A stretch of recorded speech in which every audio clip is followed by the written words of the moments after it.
Well, a voice never lies. I still hear voices in my head.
"12 dreams for the Red Queen under crown of stone. 8 voracious beasts born from 8 restless nights. 4 nails piercing the flesh of the sinner. 1 prayer for the summoned, called by this song. 'Tis perhaps the countdown to oblivion for the once proud city of London. 'Tis perchance her inhabitants' last dance alone to face death and pestilence. Confronted by the eerie and unknown, mortals became desperate for answers. A flock's flight makes for an omen, the falling of a star a dire presage. Turning to priests for interpretation when there was no reason to be found. When religion failed, men turned to science. I saw them build such vain cities, crafting machines made for endless war. New questions flourished as old answers withered. What is darkness but lurking sun? What is wall but enslaved stone? What is glass but tortured sand? What is song but a call to arms? What is hate but jilted love? What is life but death pending?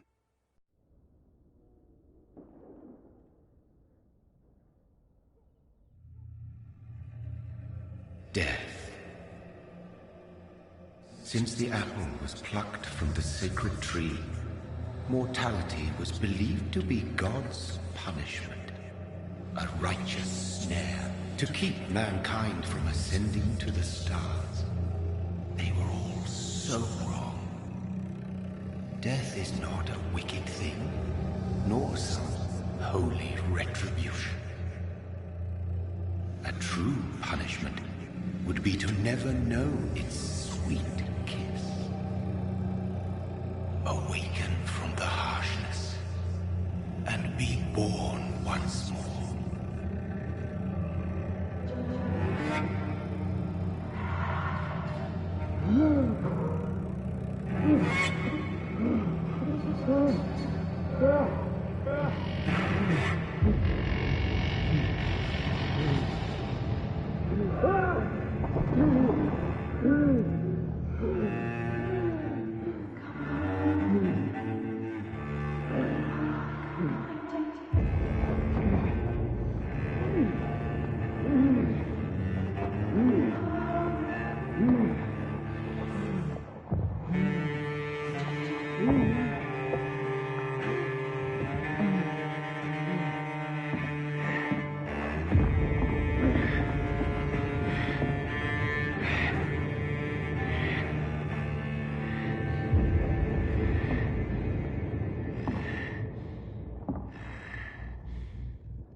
So thirsty.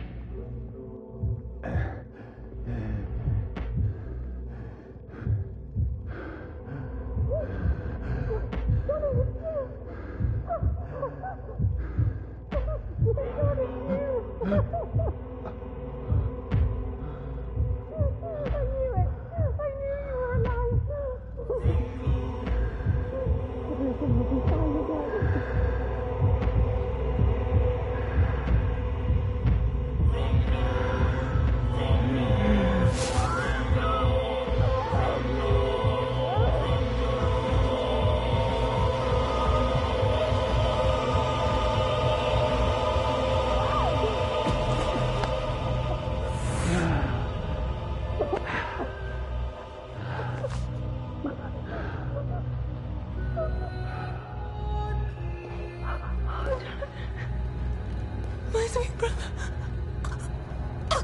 What have you done? Mary! Oh, no. Mary!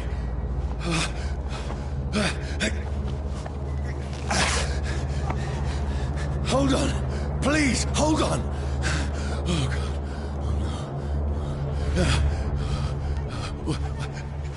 Mary. Mary.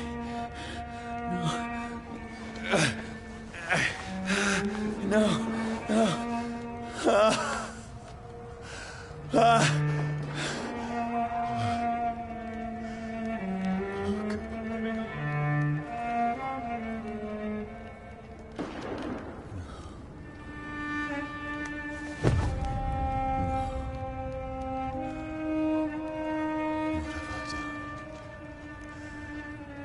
This horror.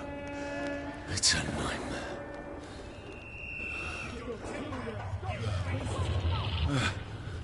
No! Please, a moment, let me explain!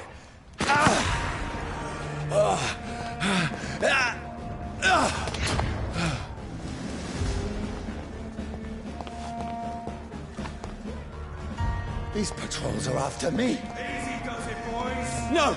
No! Don't shoot! This is a nightmare. I need to get out of here.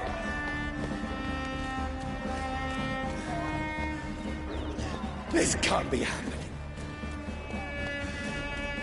Over there! There's one of those birds. There's one of them. No! Please, stop! I mean you no harm.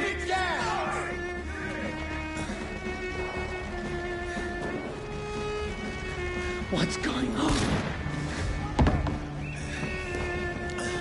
Oh, Mary. What have I done? What's all this about? Has it fled? Shit, where'd it go? Now, I can defend myself. Kill the thing! Who are you? Stay back! Sorry, but you left me no choice.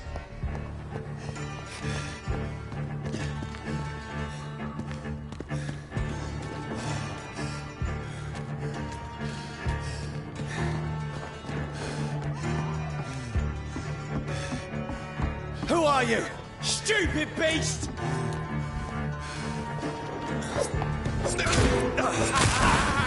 Don't like burning, does it? Sorry.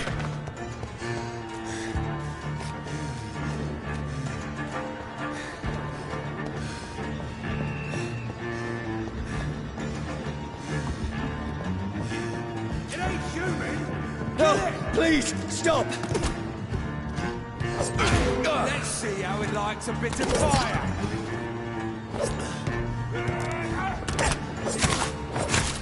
Who are you? Watch it! It's a killer!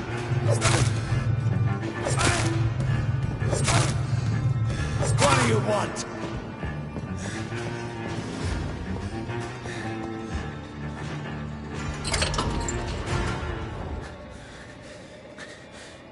I mean you no harm. I need help. Die, you fucking leech! Please, listen to me. I can't make any sense of this. Shut up, beast! Who are you? What is this all about? What in God's... That'll do the rest of the job. Just leave me.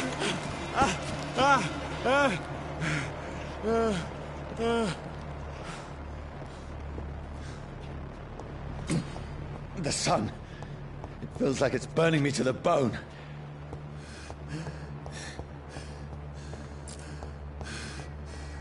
I need to find somewhere to hide. Over there! Right now! Let me go!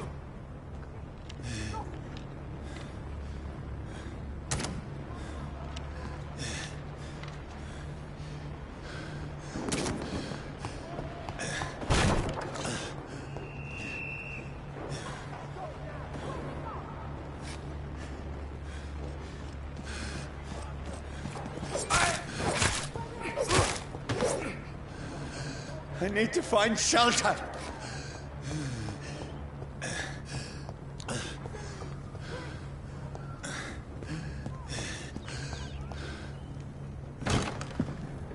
Is anybody there? What is this place?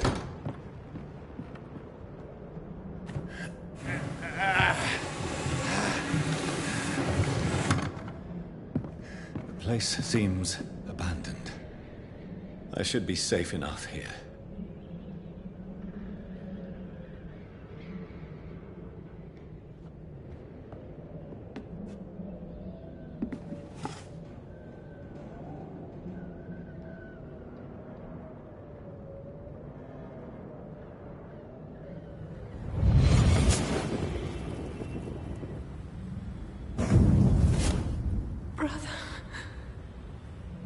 What have you done? Mary! Mary!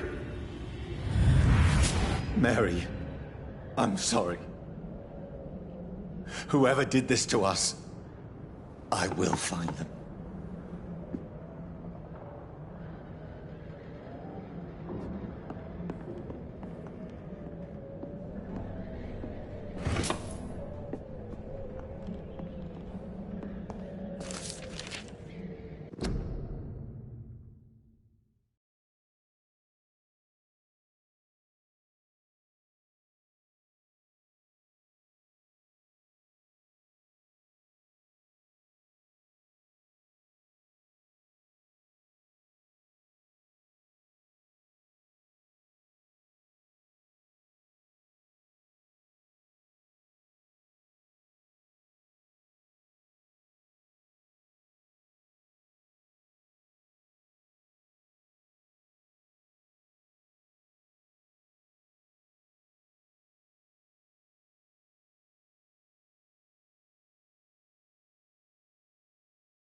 This one's dressed up fancy.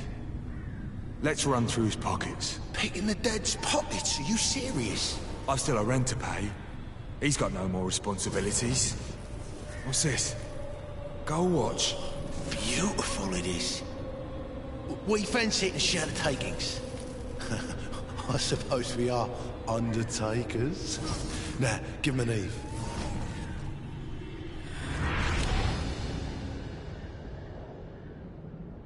That's impossible.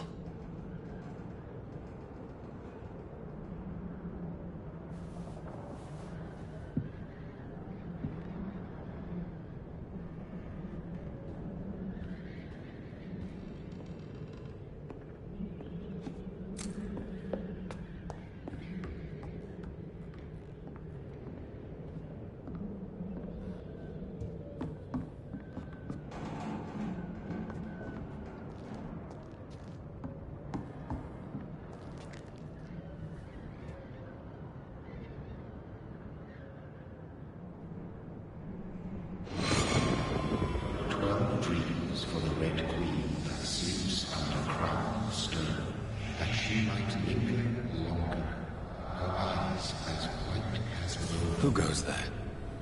A prayer for the summoned my warrior soul. A child born from darkness must take scent of his heart. Who's there? Are you referring to me?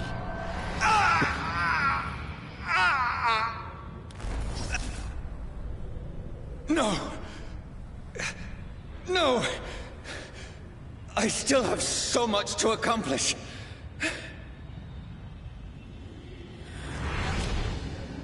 I still have so much left that needs doing.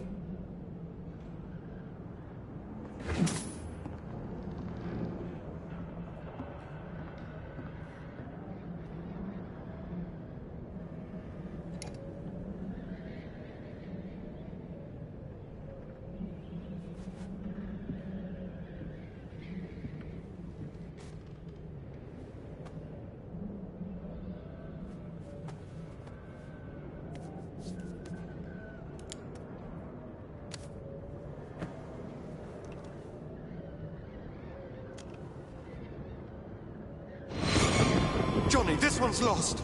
We need to leave. And now! No! There's time. I can save him. That's the enemy coming!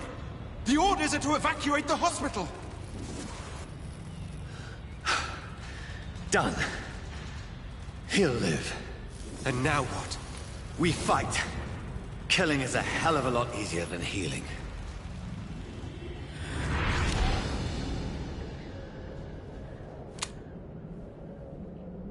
No, it never got easy.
This makes no sense.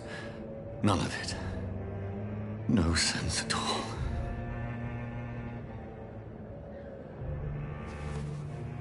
It's a nightmare. That's it.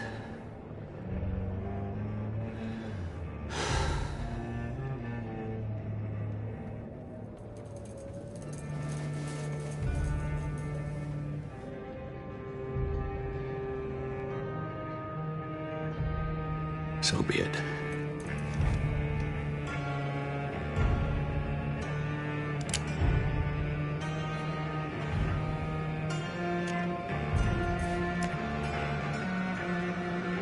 Rational thinking only.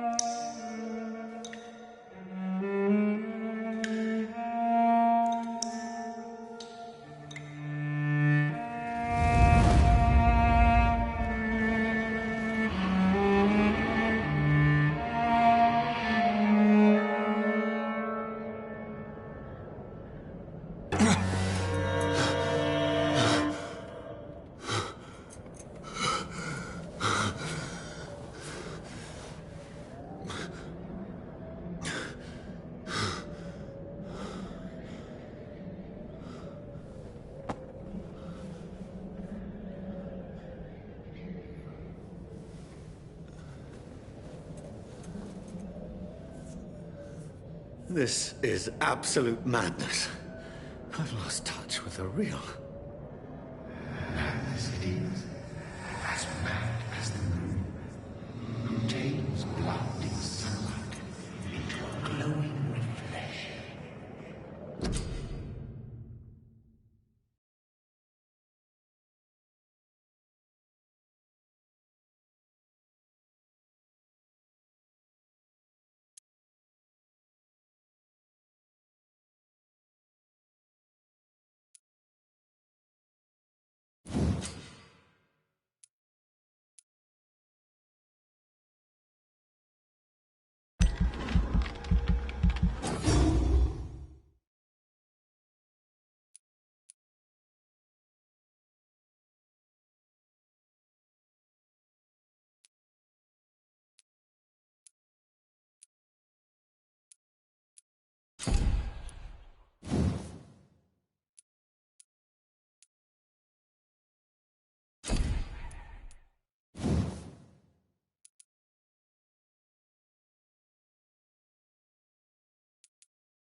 If I'm not mad, then it must belong to the one who made me what I am. I must find him to understand what I have become.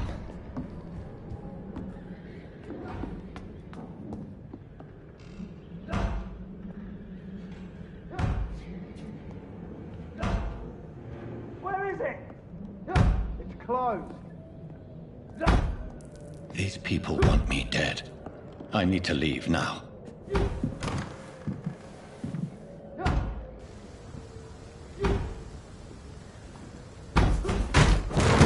Here's the leech. Here!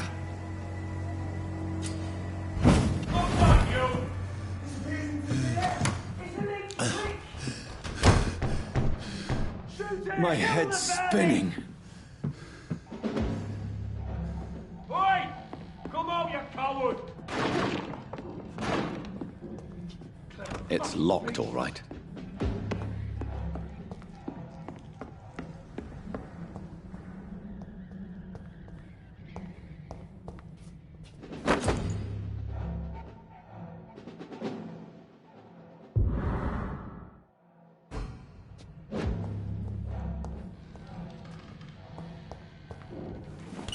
I'm still in Southwark. I must reach the West End. Go back home.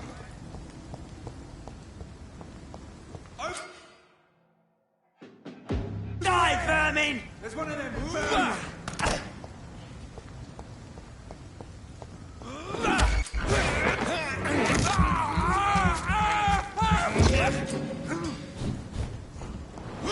Strength. A strength I never knew I had. Oh, this one stinks already. Look, Liza! It's on to us! This shouldn't be possible. Piece of shit!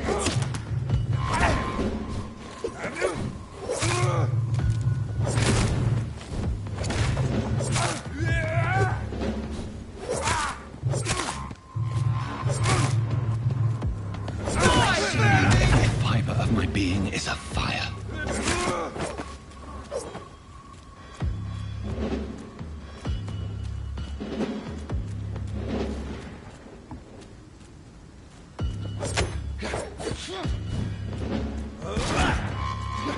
Put an end to you!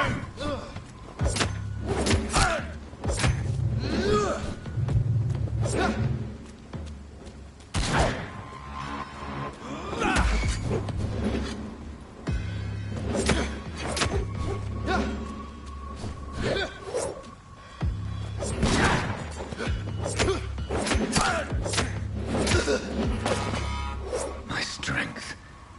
My reflexes. I'm not human anymore.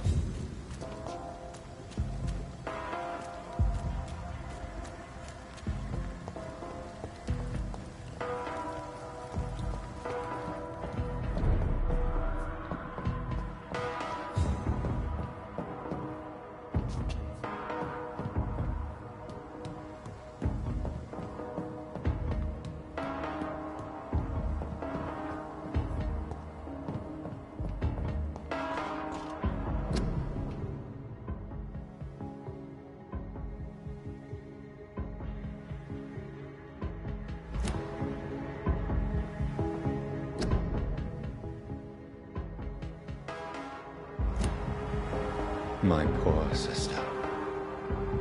If only I had controlled my need for blood. Mary, someone will pay for what happened to you. For what happened to us.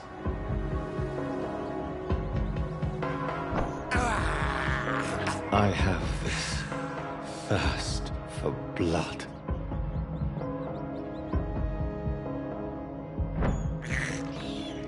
I can't believe I'm doing this.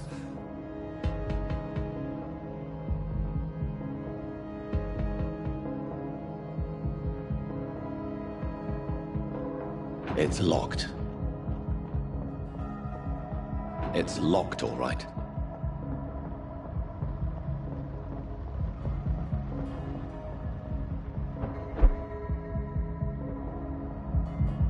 The dizziness from the jump. I can now control it.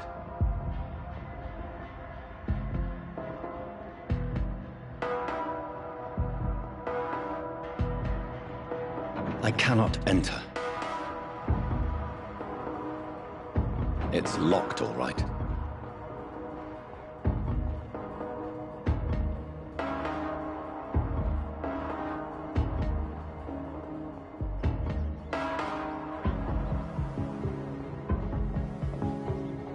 What will London have to say to me?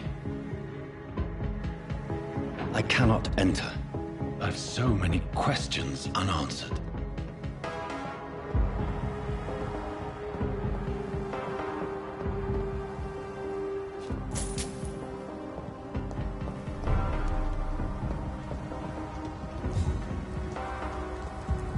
Another corpse. Have the very streets of London become a mausoleum?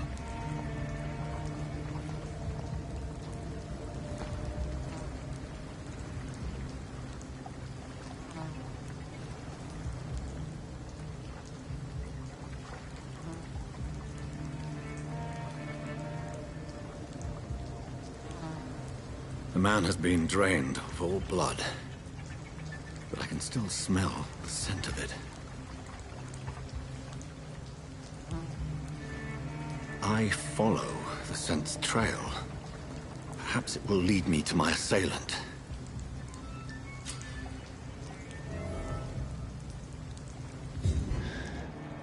Fresh blood. The smell is so strong.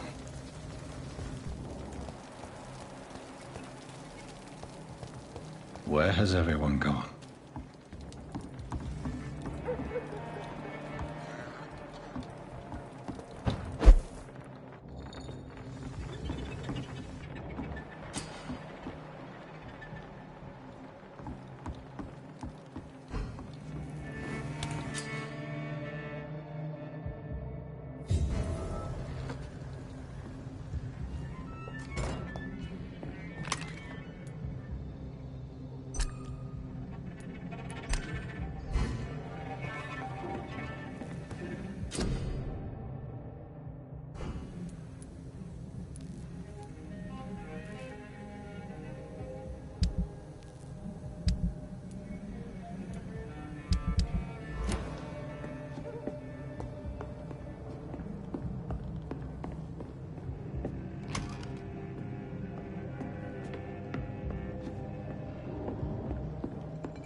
At last, a little life.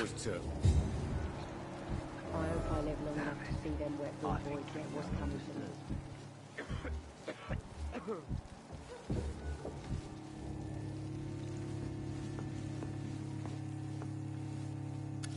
Good evening, sir.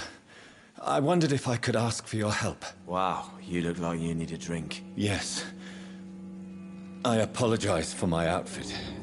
It's been a long night. Been there, seen that. Don't worry, things can only get worse.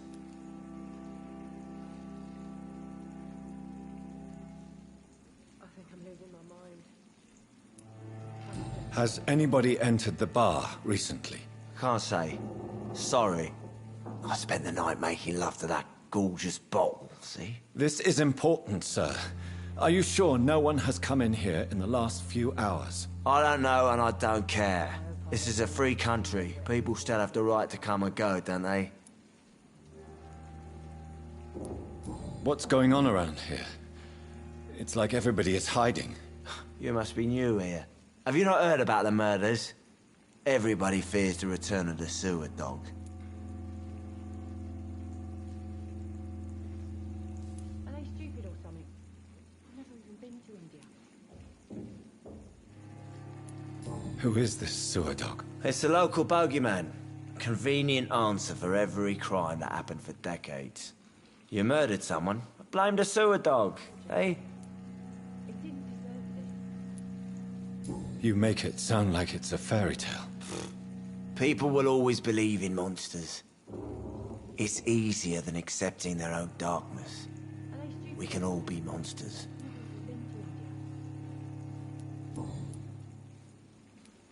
I'll leave you to your bottle then.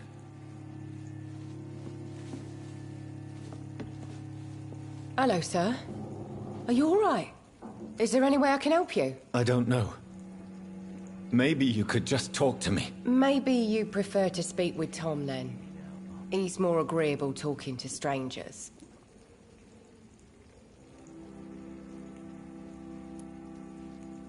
I just want to talk. I didn't mean to scare you. I'm not afraid, sir. It's just I've other customers to take care of. I only see one customer. Oh.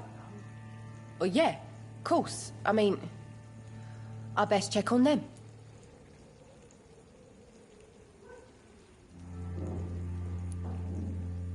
What is this place? This is Tom's bar, the Turquoise Turtle. I'm the barmaid here, Sabrina, if you want to know.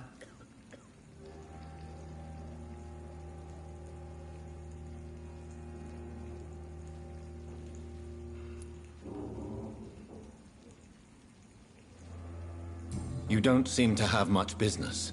Where is everybody? Well, most people are sleeping right now. And those that are awake tend to avoid going out. What with the murders and all. Are you always open this late at night? No, it's only since the epidemic started. Tom thought that people may need a safe place to stay. What's going on around here? Where is everyone? Too many dead, sir. First the epidemic, and now all these terrible murders.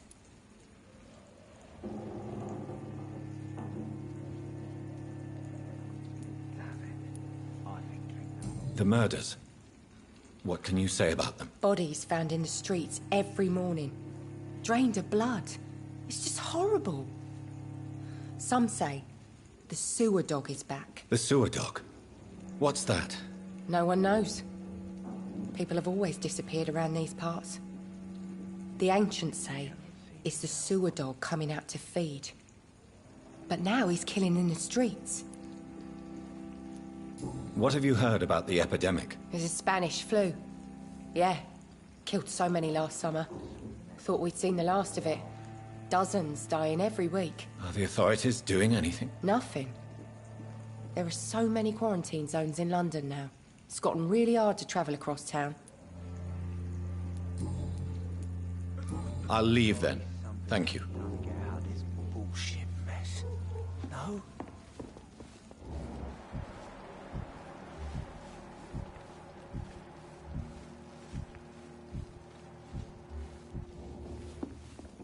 Are they stupid or something? My God, sir. You look like Jonah's whale just spat you out of hell. Can I get you a drink? No, thank you. I'm not thirsty. Well, grab a chair and get some rest. This is going to be another long night.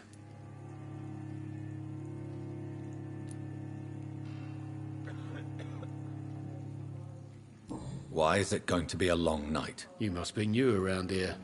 Don't you know about the murders?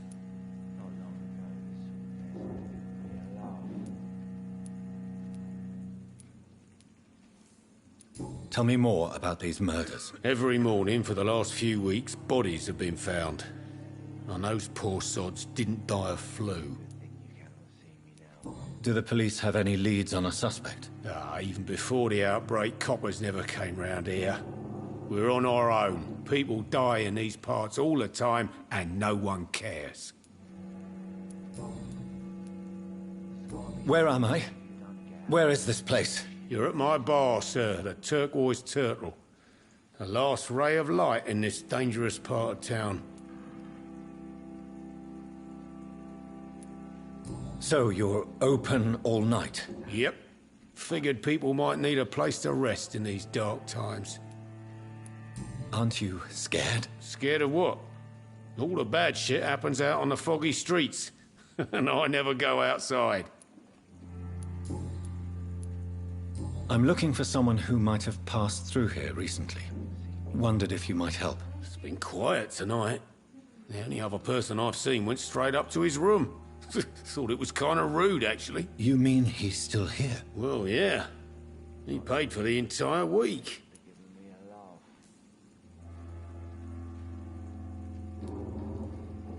How long has he been here? He rented the room a few days ago and didn't say when he'd leave. Who is this man? What does he look like? Well, like a gentleman, I guess. Well-dressed, quite polite. A professor or something fancy like that. Always writing, reading notes. I need to meet this man. I have questions. Just climb the stairs and knock on the first door. I heard him open his window, so I guess he's still awake. And, sir... Yes? No funny business, you hear me? This is a respectable establishment.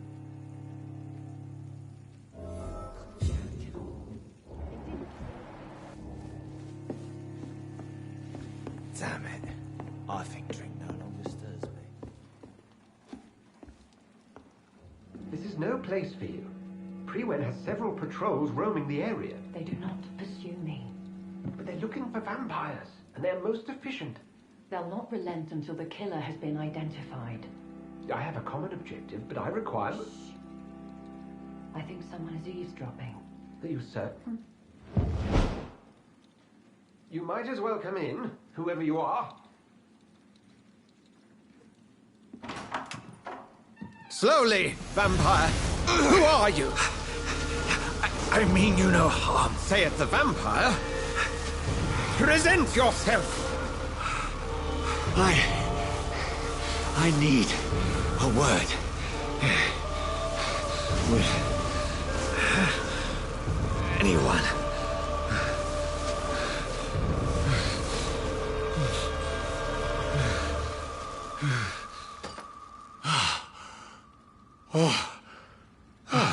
Well, that's something I can do for you.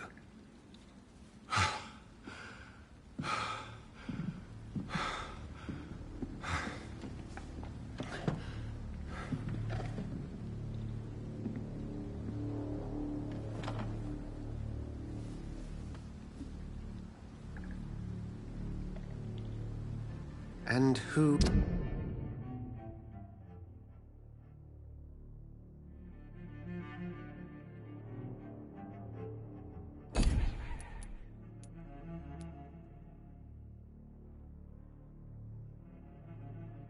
Who might you be?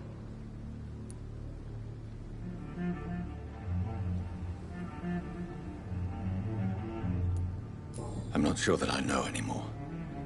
Might I at least learn the reason of your presence? That's none of your concern. Sir, you have entered my room in the middle of the night, pale as a corpse and shaking like a tree. So please, indulge me. Someone is molesting people. In fact, killing them. Biting them. The calling card of a vampire. Like you.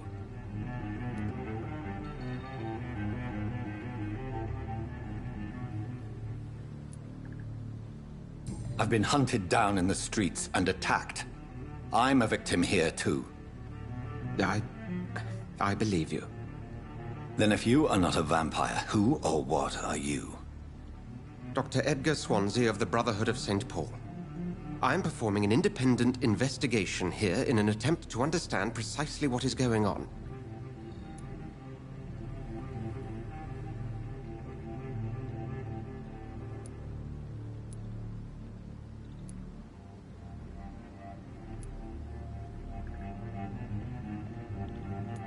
And what exactly is this Brotherhood?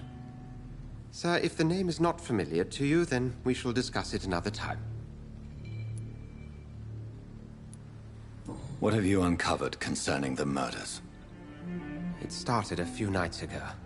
Rumors of violent murders. The docks have always been, shall we say, somewhat unsavory. But this is different. How different? A vampire is at work here. Famished. Reckless. It must be brought to ground, and quickly. Then help me find the culprit. I may. If you'll first tell me why you opened this door. I followed a trail. The scent of blood from a recent victim. It led me here. You thought I was your aggressor. That explains a great deal. We're both chasing the same shadow. Perhaps. This is all new to me. I'm not even certain what I'm looking for. You should let me handle this affair. You've no idea what you're up against. No. I will find the monster. He is mine. How will you do any better than I? But then let me ask you this. What are your intentions if you find the killer?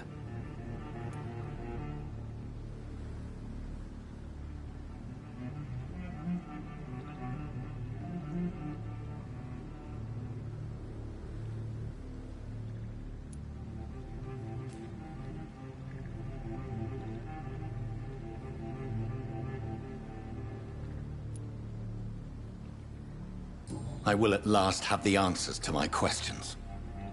Then I can only wish you good hunting. And pray we shall meet again.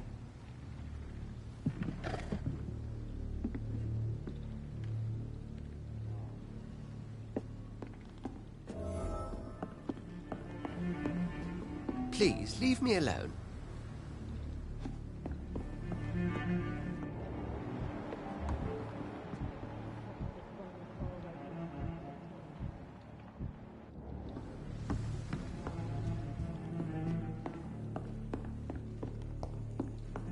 It's locked. Are they stupid or something? If Swansea is not my attacker, it means somebody else came here tonight. Someone must know something.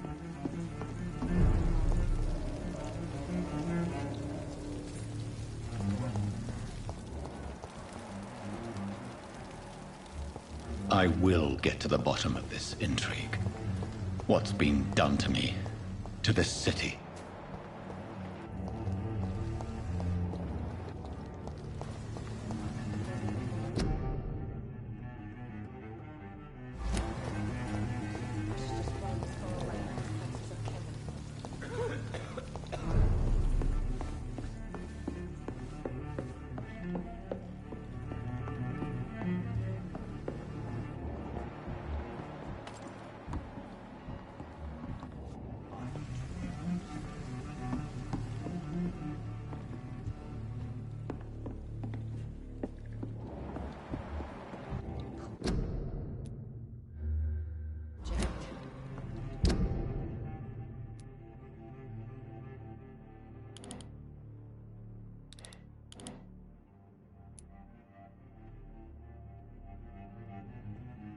He didn't deserve this.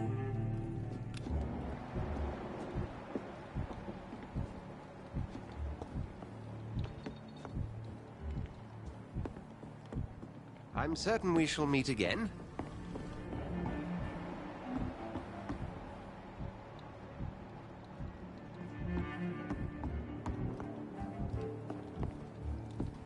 There's gotta be something can be done to get out of this bullshit mess. Evening, sir. Can I help you? I have a few questions for you. Well, if you must.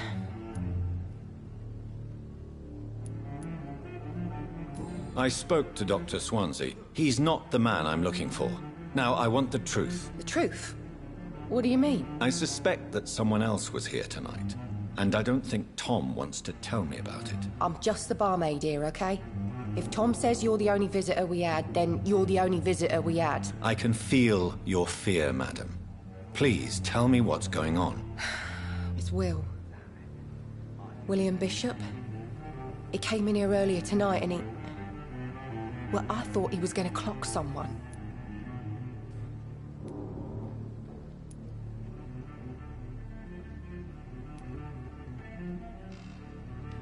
What happened tonight? He was dead drunk, as usual.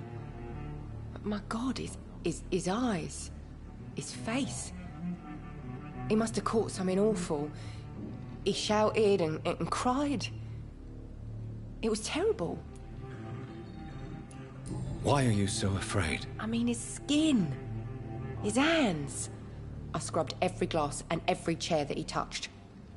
God, I hope it's not contagious. Tell me about this William Bishop. Will was a sailor who worked at the canning factory before he lost that job. A nice bloke, really. He's never been violent. Until tonight. Why keep it a secret? Why not tell me about it? Tom's nothing if not loyal. After Will lost his job, he offered him one ear. They used to be good mates. But recently, well... Will started to get very aggressive. I see. Thank you for your candor. I'll be sure to talk to Tom.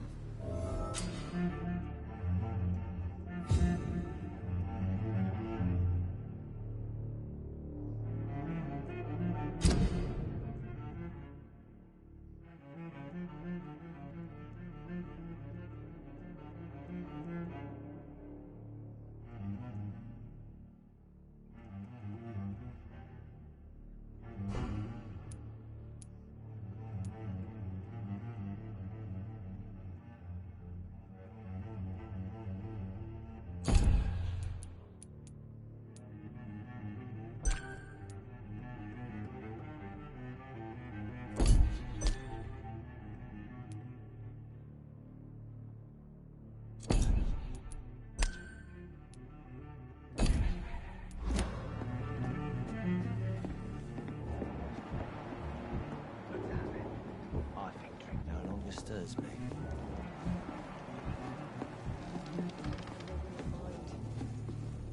I should just run as Hello, far away sir. from this place as I can. May I disturb you again? And you're still ugly as sin.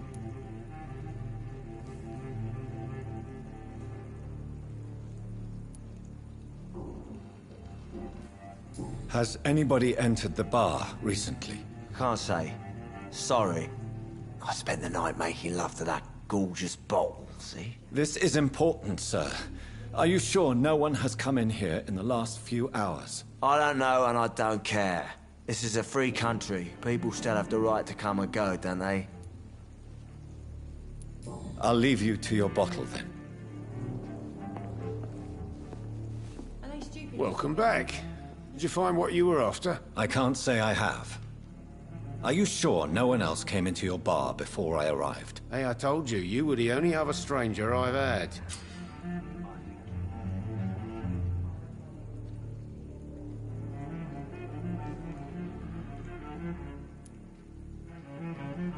Tom, talk to me about the visit from your old friend, William. Yes, Will came by tonight, but he's not my friend anymore. Why lie to me if he is not your friend? I didn't lie. I said you were my only unannounced customer, and that's the truth. Who is he? William. Just an old sailor who loves his gin too much. He worked for years at the canning factory before it closed. How was he tonight? Was he different? Sicker than usual, perhaps. He whined and mumbled about how mean people were to him and how he'd like to talk to me outside, and then he left when I refused. Is he dangerous? Yeah. Like many drunks, he's all bark and no bite. He can barely stand up most of the time. I need to find him. It's a matter of urgency. Do you know where he is? You could try his boat. It's up by the North Pier. He sleeps there when he's too drunk to get home. Please describe him to me. What do you expect? He's a tall, sick bastard with a bad rash and torn old clothes. William used to be strong, Now he's a mess. Thank you, Tom. If you see him, tell him I don't want him back here unless he cleans up his act, okay?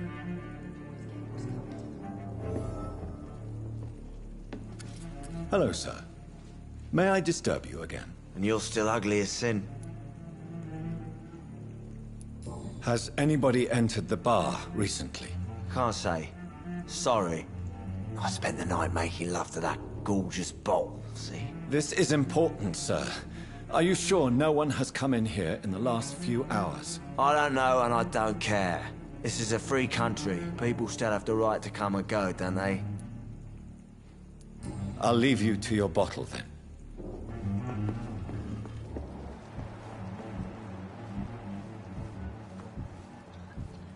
Are they stupid or something? I've never even been to India. Can I have some privacy, please?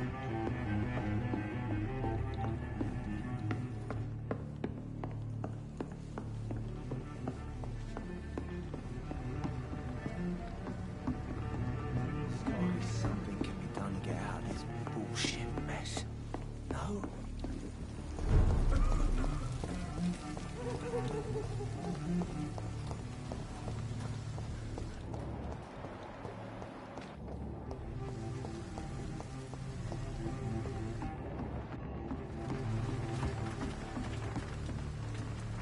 The body is still warm.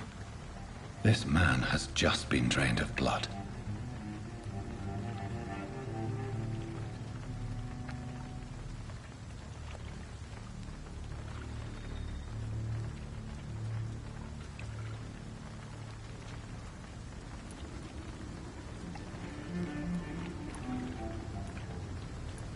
Blood and empty gin bottles. This bishop fellow is something of a heavy drinker. What's this? Some sort of note.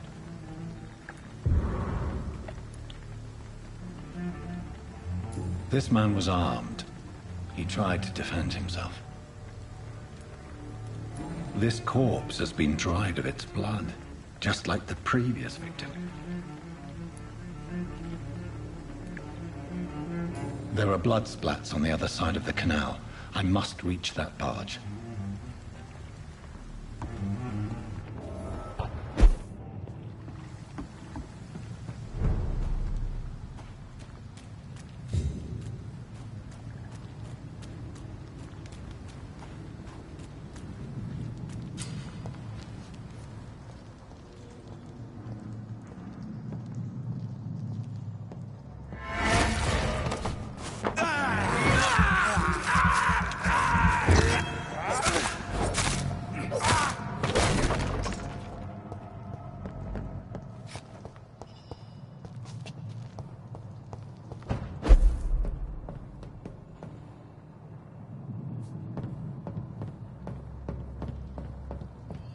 Cold. There's nothing here. Let's head back to a warm fire. Shut that foolish mouth of yours. Not a good place for a stroll. Right. No time I can remember. But I've only been part of the guard 3 weeks to the day. Last walk over there! Let's move!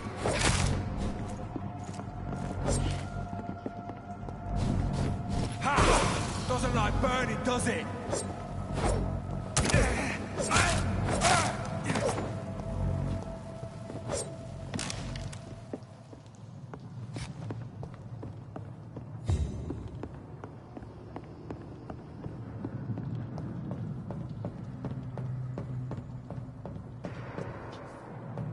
I cannot enter.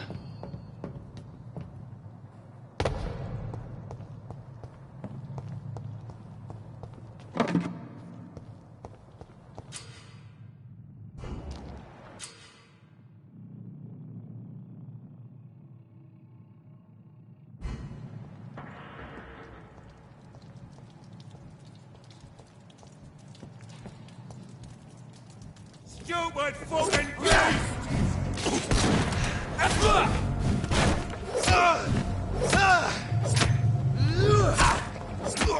Christ! He's dead!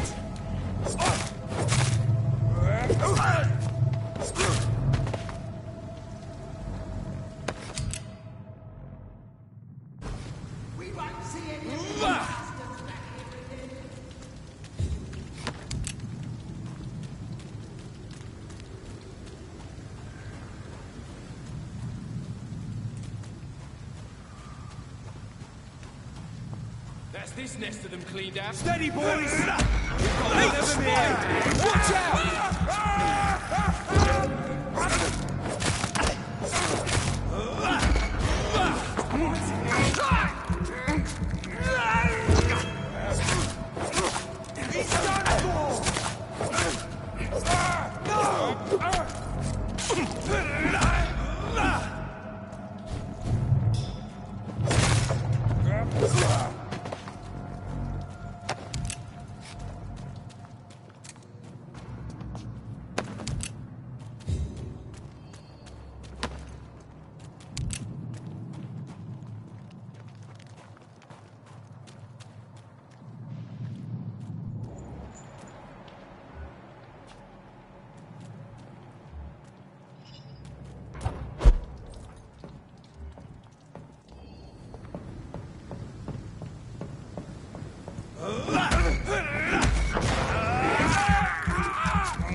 I have this thirst for blood.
Fresh blood. The whole building reeks of it. The scent is so strong it makes me dizzy.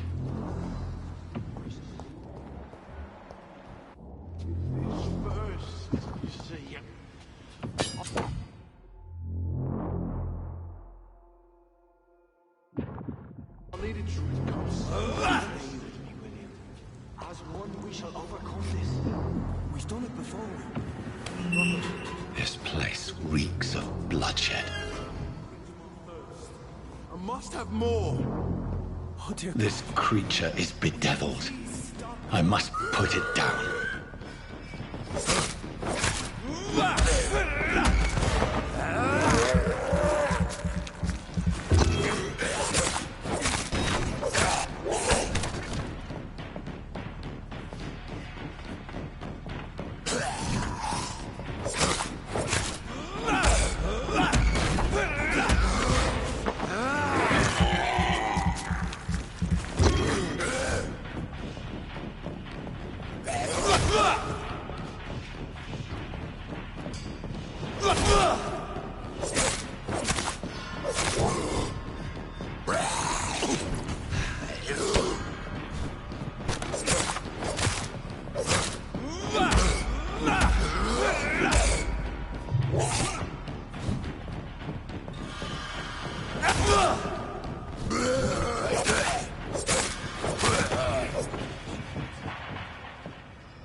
William was an honorable man.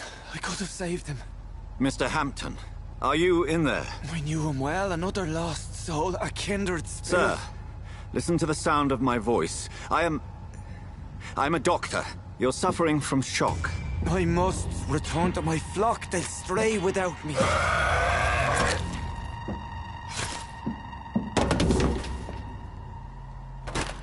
Remember, certain skulls are every bit as resistant as we are. Who are you? What do you mean by skull? You truly are a newborn. I should have realized. Wait. You are the woman from the bar. Are you like me? Can you help me? I believe, sir, I already have.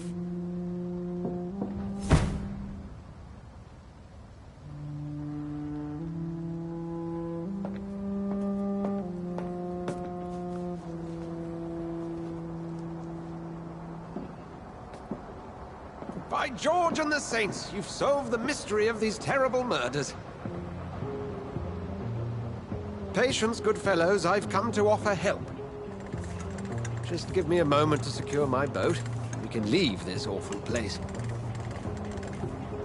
William was not the evil man they claimed. He was just taken by the thirst. He needed his drink. This man requires medical attention. We'll see he gets to the nearest hospital. No, please, I must tend to my fold. My flock needs me. There, sir. Go with the good Dr. Swansea. He's resourceful, and I'm sure he'll take good care of you. You'd best come as well. The sun is soon to rise, and you'll need a place to rest. I just need a moment. If I can learn something about what has happened to William, I'll be a step closer to understanding what happened to me.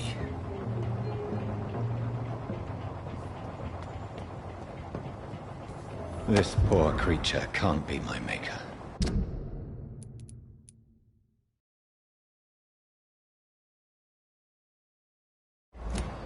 Could it be some subspecies of vampire? I must find a place to analyze the blood.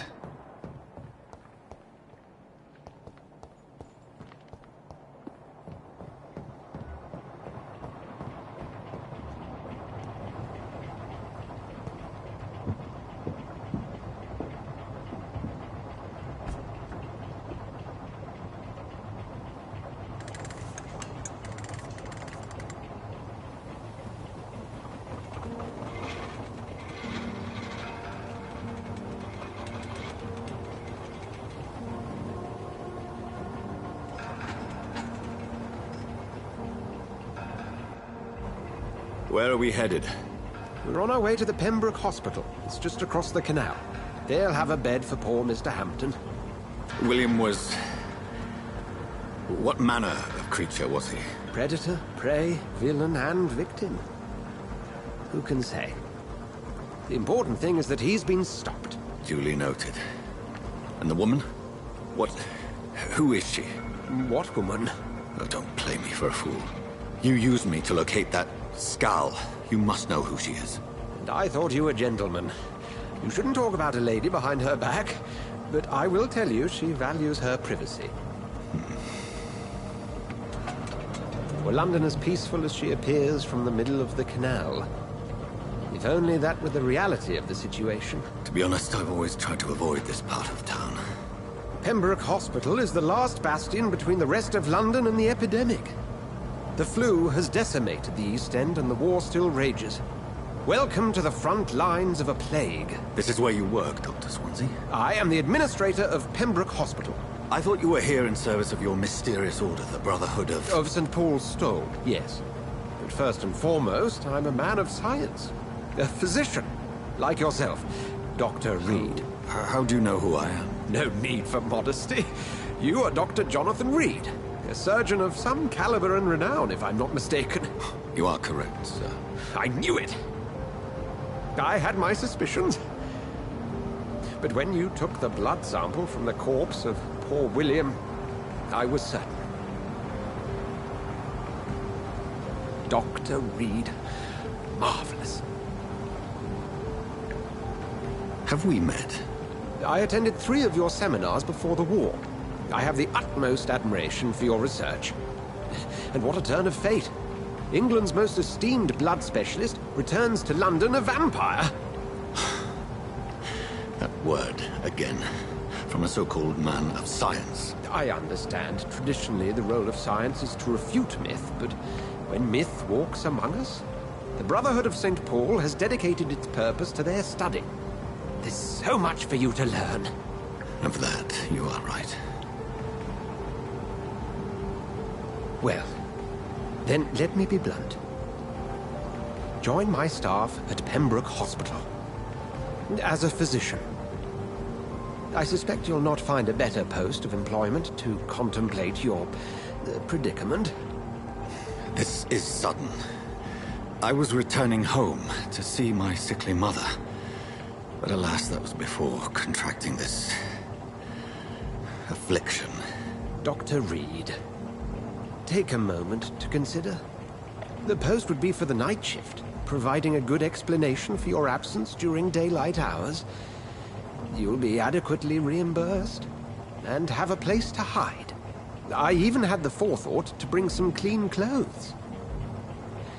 So, what do you say? It seems I have little choice, but yours is a generous offer, so I thank you. Brilliant! Oh, Jonathan, this is one for the book, and the beginning of a beautiful friendship.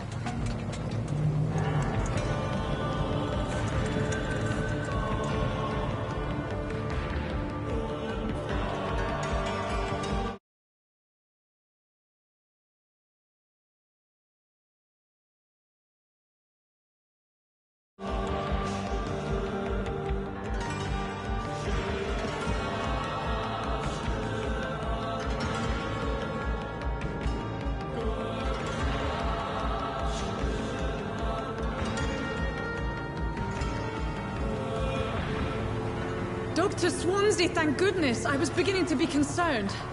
Worry no more, Nurse Crane, for I bring good news. Oh, Doctor, what a night. We lost 2 more patients. Nurse Scow said she couldn't take it anymore and resigned. Yes, well, I'll make a new rota in the morning. In the meantime, find a... good bed for Mr. Hampton. Be sure to pay attention to his needs. Of course, Doctor. Oh, and Dorothy? Yes, Doctor?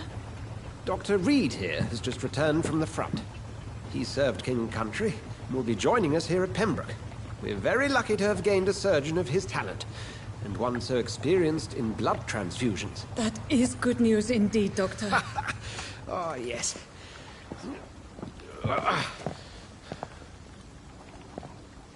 Here at Pembroke, it's not what we have, but what we haven't. It's only thanks to Nurse Crane and the staff that our ship doesn't sink. If you have any questions, just ask her. Duly noted. Thank you. Your assistance is required, Dr. Swansea, immediately. Welcome aboard, Jonathan. We'll catch up after my rounds. Coming, Nurse Crane. I'm coming.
I'm sorry, Jonathan. Mr. Hampton needs me right now. It's locked.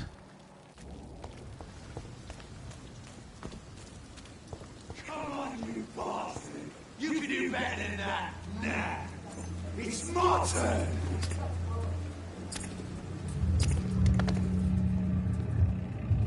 Rotten or pristine, each heart contains the seed of life. Drink at this river, dry it all.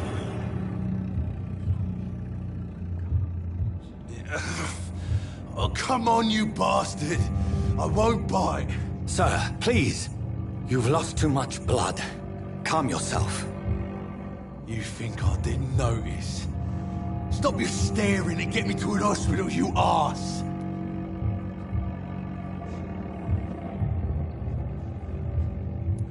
Insult me again and I'll put an end to your misery right now. All right, sorry. I am in pain here. My guts are spilling out onto the street and you're yabbering on. Yes. That's a very nasty wound you've got there. Take my word, I am a doctor. Dr. Jonathan Reed. Name's Clay Cox. I'd appreciate you helping me to a better place, Doc. Follow me, Mr. Cox. Let me assist you to that better place.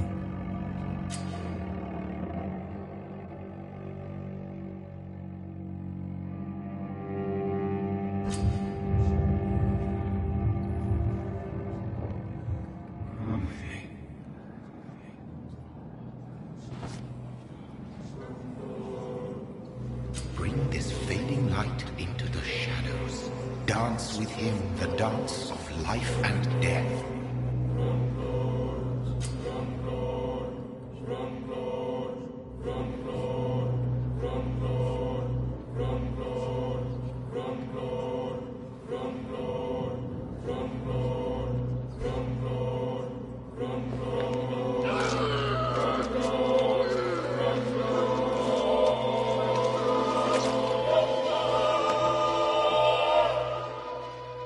In the back, you bastard! Didn't have the guts to fight me. Fuck you. I'll kill you. I'll kill you. To taste a life, to embrace its most intimate secrets. Such a burden, such a divine sin.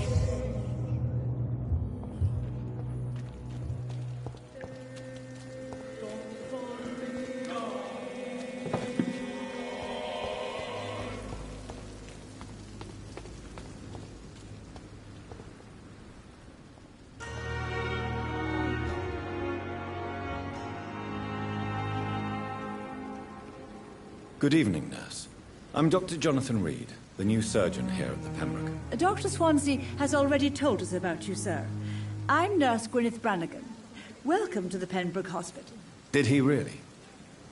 It's a good thing I wasn't hoping to keep a low profile. All members of staff have already read about your new blood transfusion technique. Dr. Swansea made sure of that. I see.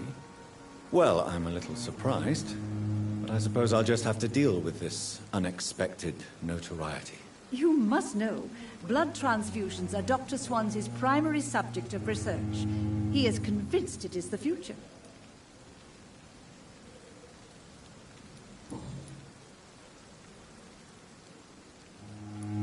I'm not familiar with all the staff yet.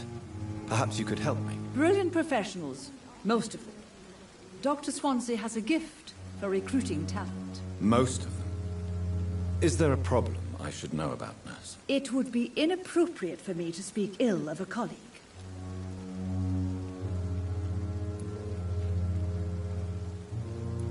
Nurse Brannigan, if you do know something, please tell me. Anything you say will be held in confidence. No. I may disagree with some conduct, but in the end, everybody is doing their best.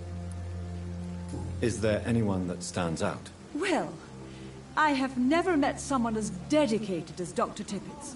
He should be a standard for us all here. If only he were younger. Why should his age be a problem? I guess it's fair to say he's always pushing himself to the limits. He just doesn't know when to stop and get some rest.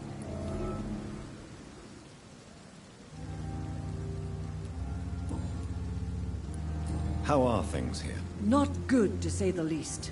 We're struggling against an invisible enemy, more lethal than any bullet from a gun.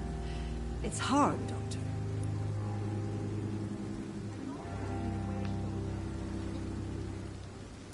An invisible enemy? Quite a poetic term for a disease, especially from a nurse. Sorry, Doctor. These last few weeks have been exhausting. We could all do with a good night's sleep. Do you think this hospital can survive the epidemic? We are all volunteers here, and we're trying to hold fast, but how do we beat an invisible killer? Some nurses have already resigned.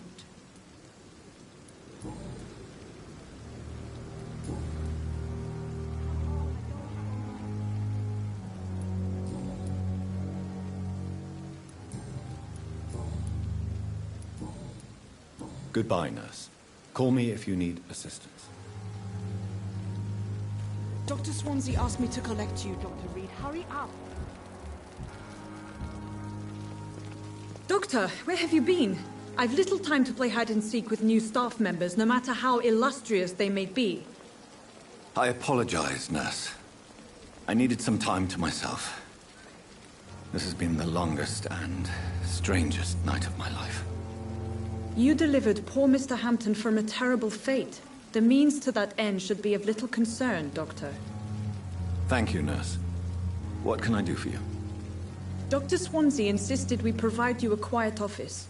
You'll find it on the second floor with your name on the door. Thank you. Nurse Crane, isn't it? Yes, Dorothy Crane. Welcome to Pembroke Hospital, Dr. Reed. Your office has been prepared. I would like to ask a few questions first.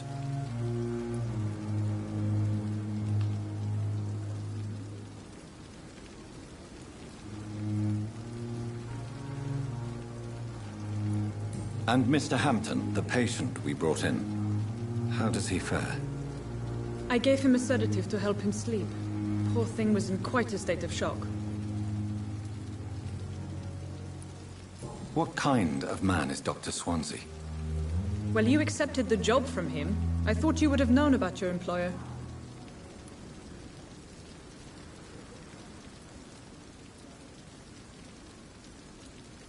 It's right to assume Dr. Swansea knows far more about me than I do about him.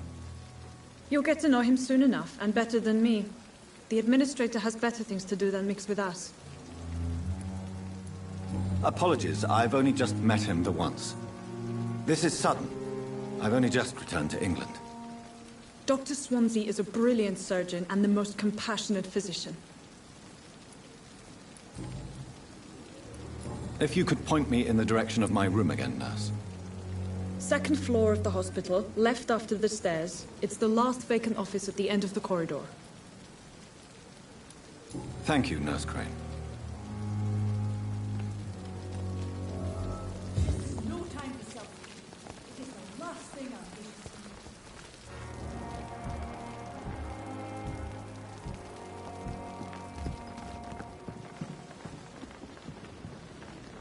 Good evening, sir.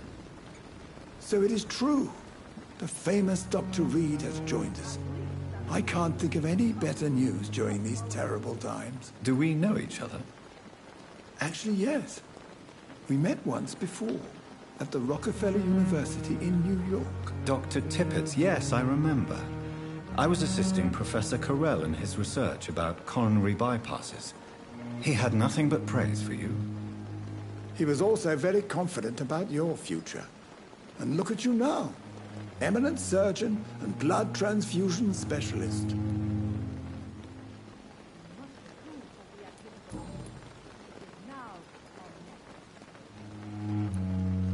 What is the Pembroke Hospital situation? And please, speak freely. This hospital is not exactly the best of London. I'm sure you are used to working in a better environment.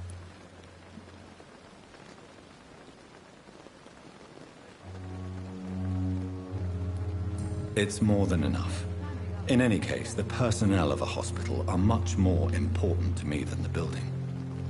Don't be misled by appearances, Dr. Reed. This hospital does not lack talented people. It just lacks hope.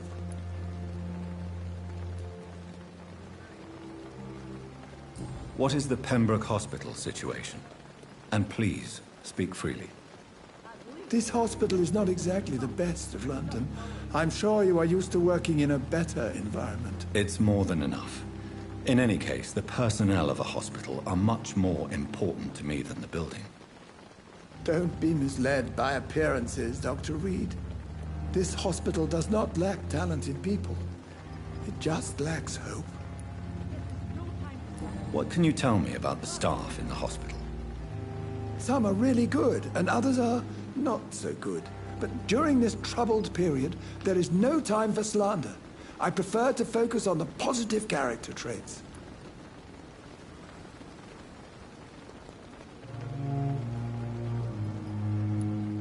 Any opinion about the management? I don't always agree with Dr. Swansea's reserve, but I must admit he does all he can to keep this facility running during this crisis. Ah yes, the burden of command. I was fed up with this concept while serving as a medical officer. Don't get me wrong. Swansea's a good administrator. I just wish he would get out of his office down again. Tell me more about cherished people, then. Nurse Brannigan is a pearl. She is the most helpful and dedicated nurse I've ever worked with. A clever and cheerful woman. You really seem to admire her skills. I'll go even further. If she was a man, she would be a damn fine practitioner.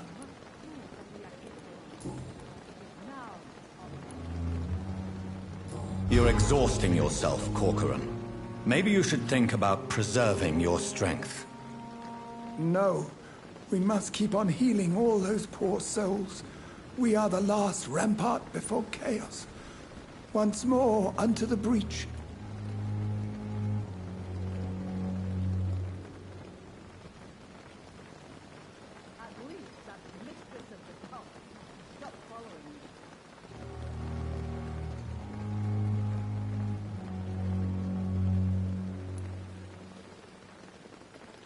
Nurse Brannigan is worried about you, Doctor.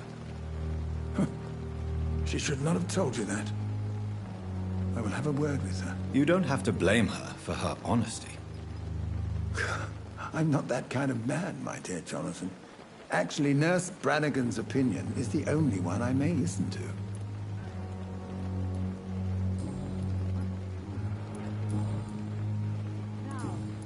Goodbye, Dr. Tippett.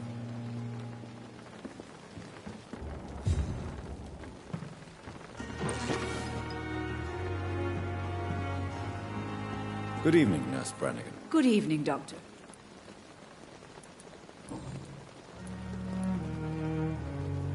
Why does Dr. Tippett claim you're the main reason he keeps working, despite his fatigue? If it wasn't for him, I probably would have left the Pembroke years ago.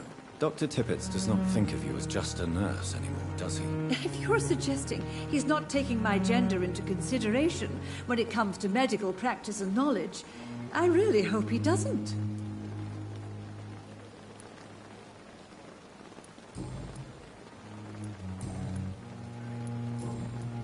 Goodbye, nurse. Call me if you need assistance.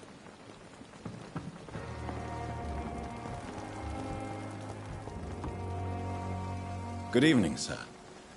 I'm Dr. Jonathan Reed. I'm new here. I've already heard about you, Dr. Reed. I'm Milton Hooks, the ambulance driver for this shithole of a hospital. That's quite a blunt introduction, Mr. Hooks. You can call me Milton. I like to speak my mind, Dr. Reed. Perk of the job. Don't judge me, and I won't judge you. I'm not sure I understand what you're talking about. Well, I'm no doctor, but I'm pretty sure a gun can't be used as a surgical instrument. You have a keen eye. I learned to shoot during the war, and have carried one ever since. Old habits die hard. No need to explain, Dr. Reed. And if you ever need a better gun, remember, I may have something for you.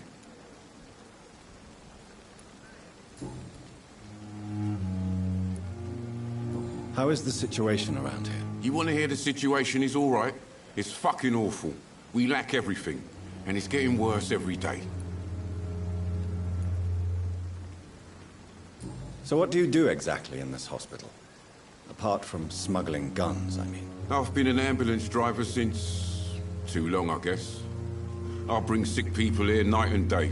It's a dirty job, but I get it done. Most of the time.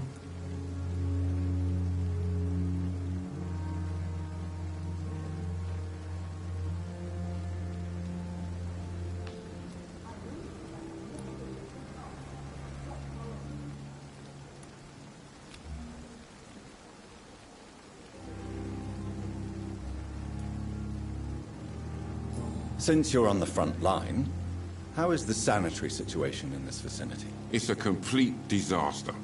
It's even getting dangerous to enter some streets or buildings. Even the locals attack you. It sounds like things have been a bit rough recently. What's happened? Yesterday I got attacked by the patient I was bringing here. I escaped through the hospital's garden, but I lost my wallet when I was running. You left an infected patient outside the hospital? That's incredibly dangerous. Go there yourself if you want, but be careful, Doctor. I'd rather not bring your dead body back.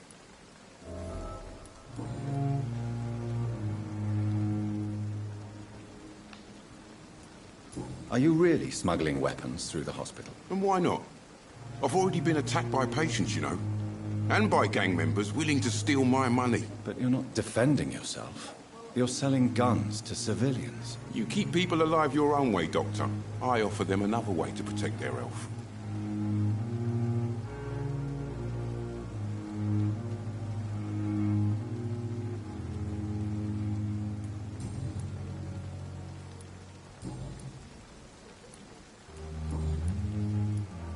I'd like to see your goods. Wise choice, Dr. Reed. A reliable gun is what everybody needs these days.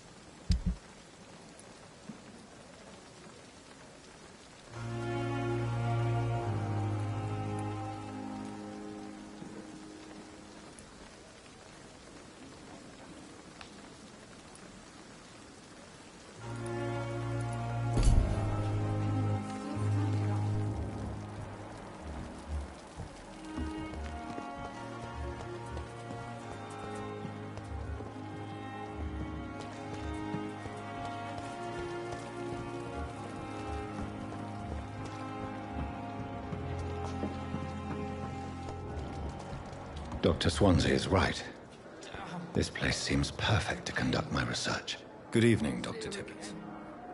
Dr. Reed, any good news to share?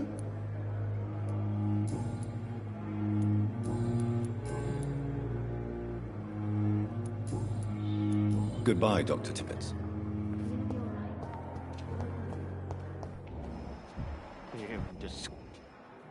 Good evening, sir. Can I help you? Unless you're here to fix my face. No. I don't think you can help me. I'm Dr. Reed. I've recently taken the position of head surgeon here. War injuries, am I right? You guessed right, Doctor. German shell took my pretty little mug right off. But they still call me Thomas Elwood. How is your stay with us, Mr. Elwood? Oh, it's bliss. I just escaped death in the trenches to be surrounded again by the moans of the dying. Can I ask you precisely why you're a patient here? It's the pain, sir. The drugs don't work. It just hurts under the scars, if you get my drift.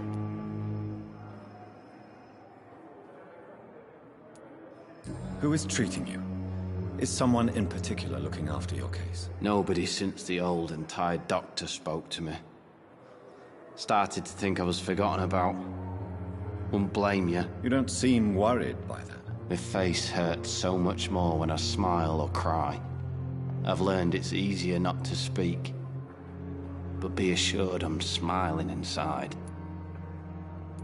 Can I do anything for your pain? Nurses gave me a bunch of pills. No effect. Told you. It's like the flames are under my skin, burning away.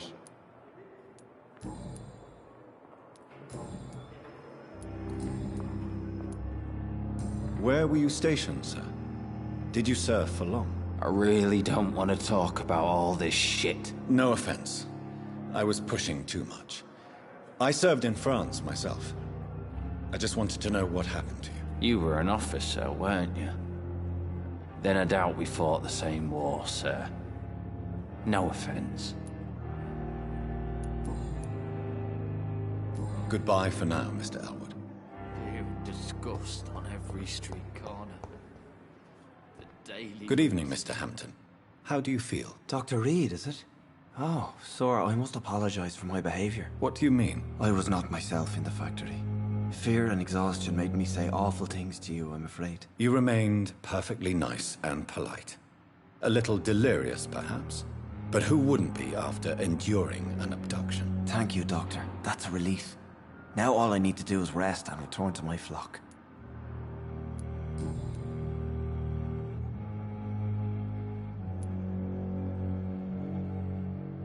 How did you end up in William Bishop's den? I had received alarming news about his recent behavior. I went to his place and he refused to let me go.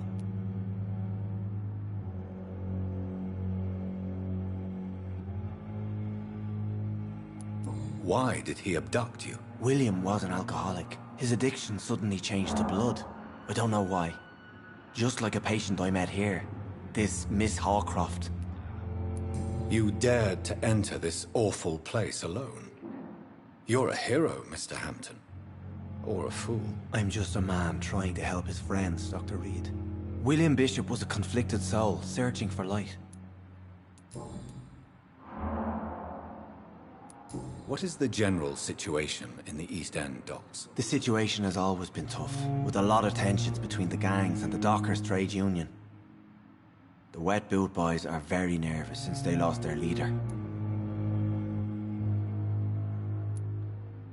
Who leads the gang now? Since Clay Cox went missing, it's his wife Edwina who runs the show, with the assistance of her minion, Booth Digby.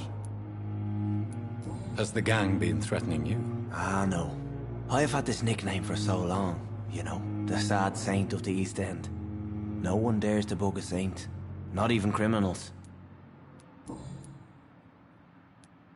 Do you know Tom Watts, the bartender from the Turtle? I met him before I found you in the canning factory. Tom? Yes, of course. Always the helping hand, good old Tom. Without men like him, corruption and despair would have wiped out the East End long ago.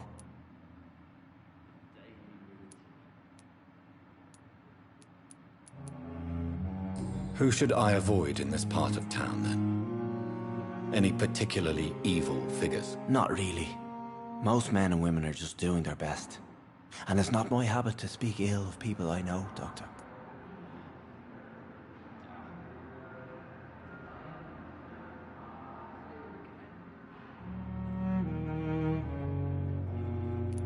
People are still in despair. How could it be otherwise? The authorities have left us all to rot in this contagious nightmare. No drugs, no advice, nothing. It's a damn shame.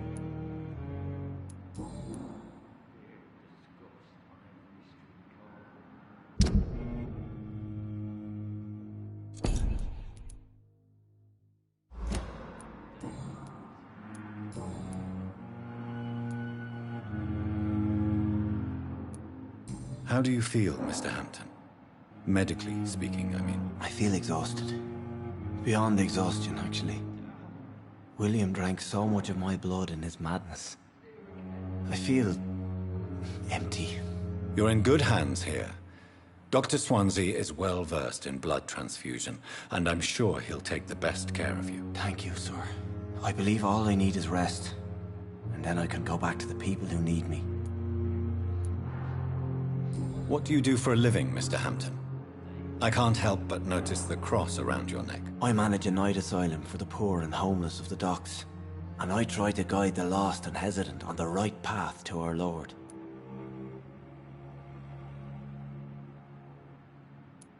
Are you a priest, Mr. Hampton?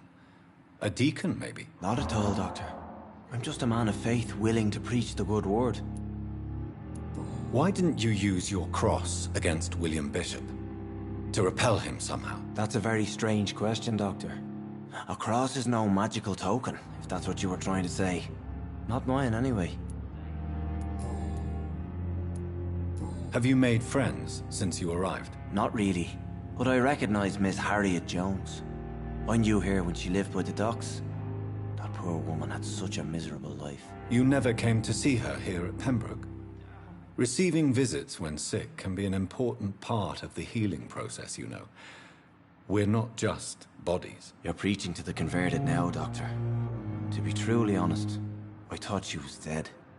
She left the docks many months ago.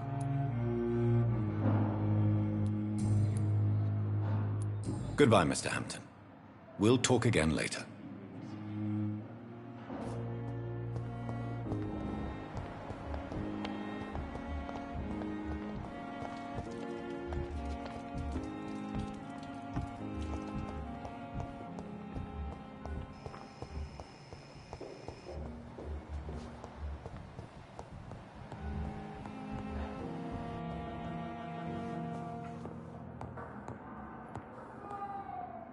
Good evening, sir. I'm Dr. Reed. I believe we're going to be colleagues. Reed? Yes, I've been informed about your arrival. I'm Waverly Ackroyd. Welcome aboard, I suppose. Does my arrival inconvenience you in some way, Dr. Ackroyd? Let us just say that I don't particularly share Dr. Swansea's enthusiasm for hiring you. What we need here are reliable professionals, not overrated dabblers. If you have a problem with me, Dr. Ackroyd, please feel free to tell me. Dr. Swansea has imposed your presence on this hospital without asking anyone's advice. The benefit of his position. But I don't agree with it. I know we've never met before, but I believe this hospital could use all the help it can get. You will agree with that, I'm sure. Oh, but I have heard about you, Dr. Reed. Of course, you can't say the same about me, since I have not wasted my time courting the press.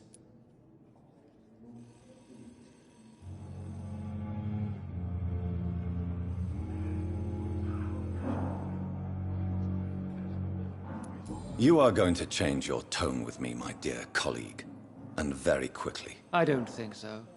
Perhaps you think yourself protected by Dr. Swansea, but I am still a free man, and I will speak to you the way I want.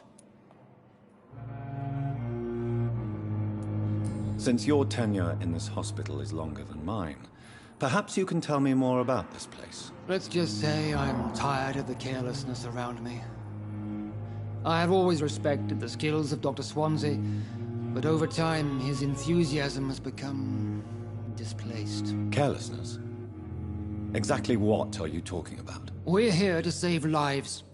The people who trust us are not volunteering for experimentation. They're here to be healed. I don't intend to run any radical experiments, Doctor. Even if I, as any good practitioner should, express an interest in pushing the boundaries of medical research. Modern medical methods were created through audacity and ego. But there are rules in our line of work, and they're here to protect our patients.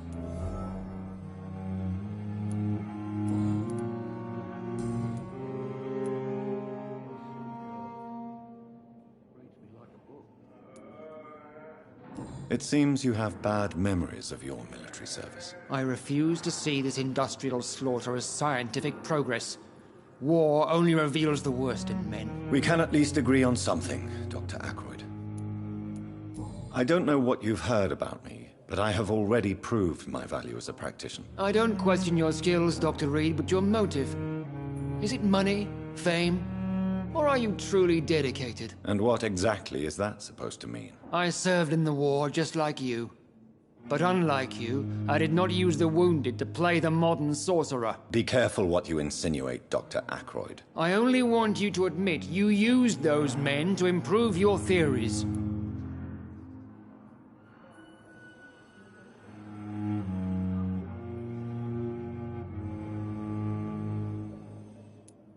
Knowledge has always been and will remain our main weapon, and it has always come at a price. And personal initiative. It is not a question of initiative, it is a question of integrity. These men and women have put their faith in us, Dr. Reed.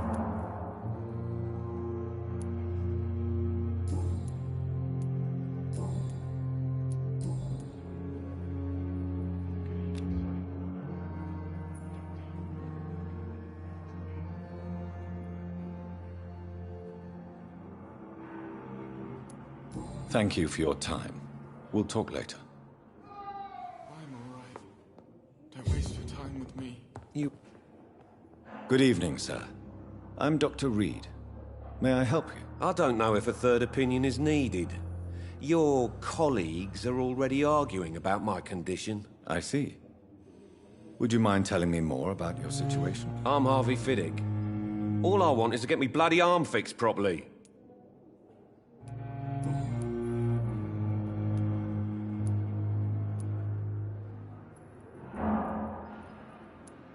Are you satisfied with your treatment here? Well, it's clear that I've chosen a bad time to be injured. Forgive my bluntness, but you seem overwhelmed by cases of the flu. I won't lie to you about it. I'm afraid we are. Are you sure you don't want to operate yourself, Dr. Reed? I have the feeling you're very capable. And your colleagues seem to think so too. In other circumstances, you would be right. But for now, I don't think I can take on the responsibility. My apologies.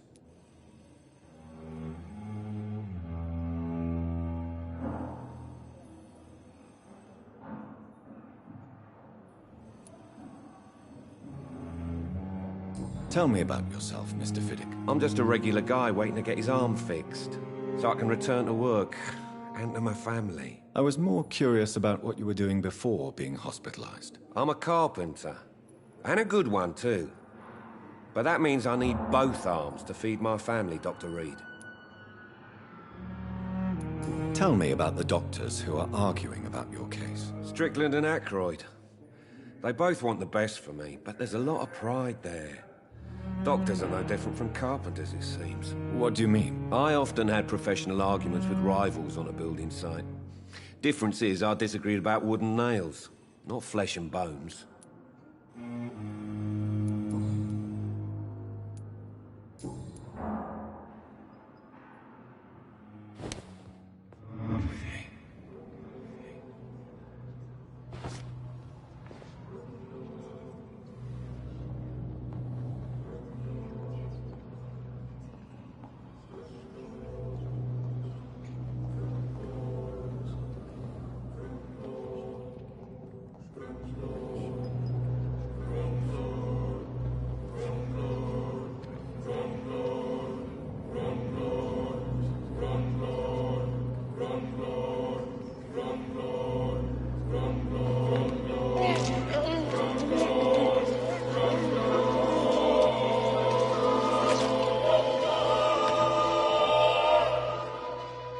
All I wanted was to go back to work, to take care of my children.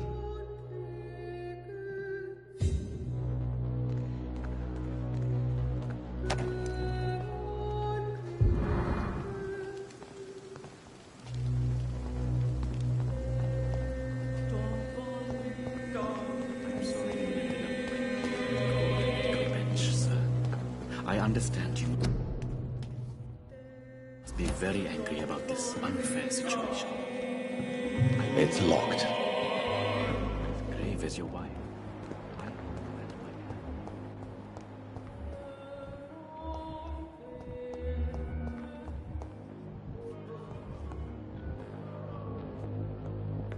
Good evening, Doctor. I believe we're going to be working together. Dr. Reed. Dr. Swansea informed us of your arrival, but I could not dare to believe we'd have such good fortune. Such an honor, sir. Thank you. And you are? I am Thoreau Strickland, Dr. Thoreau Strickland. I'm a great admirer of your work, Dr. Reed. Please, could you tell me something about yourself? I'm a great admirer of your work concerning blood transfusion, Dr. Reed. I run my own experiments. I'm convinced it's the future. What made you choose to be a doctor? I'm not ashamed to admit you and your work have inspired me. I am honored to have the opportunity to work by your side.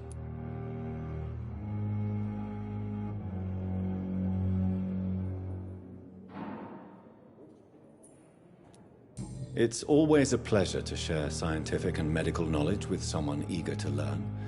I'll be glad to help you if I can. This epidemic may be the century's most terrible disaster, but I'm convinced that we, as doctors, are the only ones able to defeat it. I based my technique on my mentor's research. He helped me perfect my method. What is yours? I'd rather not talk about it. For now, it's just theories and first approach. My process is purely experimental.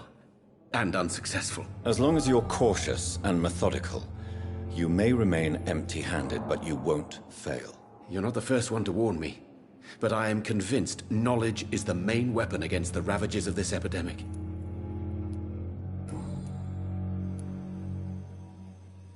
What can you tell me about the Pembroke? Well, it has always been an honor to work with Dr. Swansea. But with your arrival, I can't think of a better opportunity to learn about blood transfusion.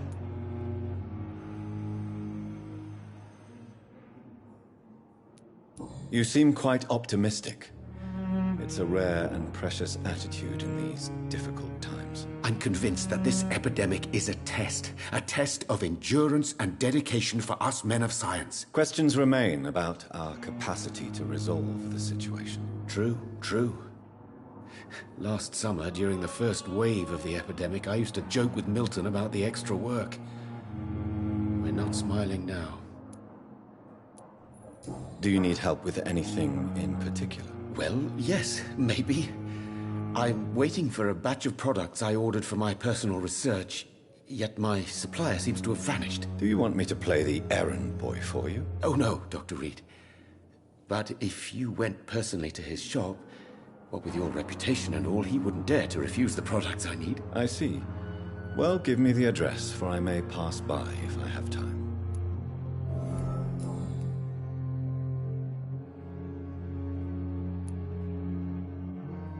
What do you think of Dr. Ackroyd's aversion to modern medical methods? It's a shame he's so narrow-minded.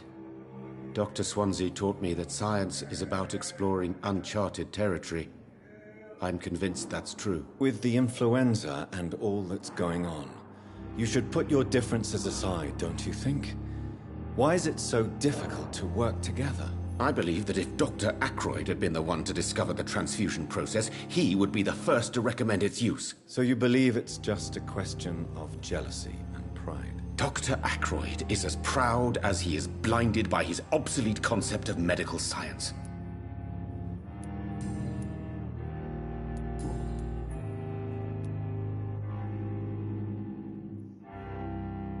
Tell me more about your willingness to experiment with new medical techniques. Harvey Fiddick is a patient suffering from a severe injury that could cripple him if not treated correctly. I'm convinced your blood transfusion technique could help him. What is it you really want? To save him, or to prove your point? Fair question. I want nothing but to save my patient, Dr. Reed. Especially since I know Mr. Fiddick's story.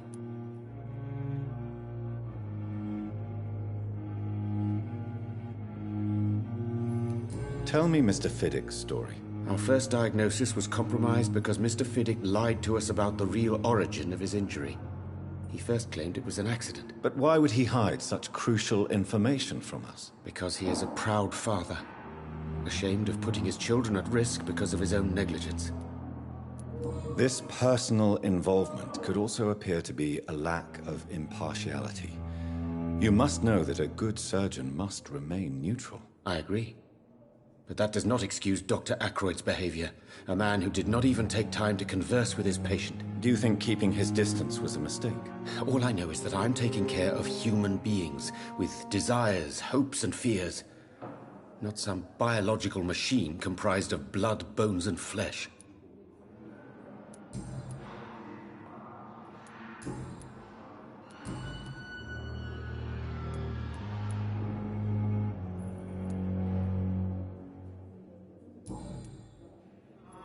Goodbye, Dr. Strickland.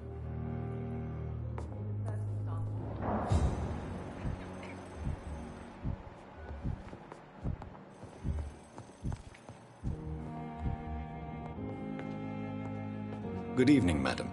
Can I help you? It's my son who needs you, sir. I'm Dr. Jonathan Reed. How can I help your son? I'm Beatrice Goswick, mother of Mortimer Goswick. Could you check on him, please, Dr. Reed? I've heard much of your talents as a physician.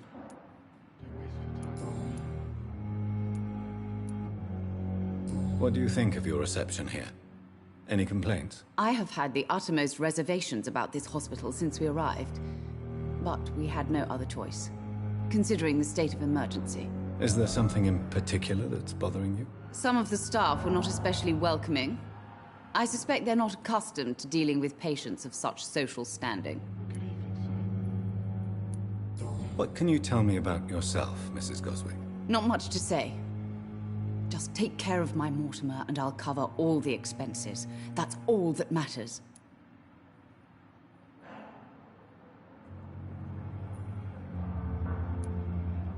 May I ask if you have an occupation, Mrs. Goswick? I'm a teacher by profession.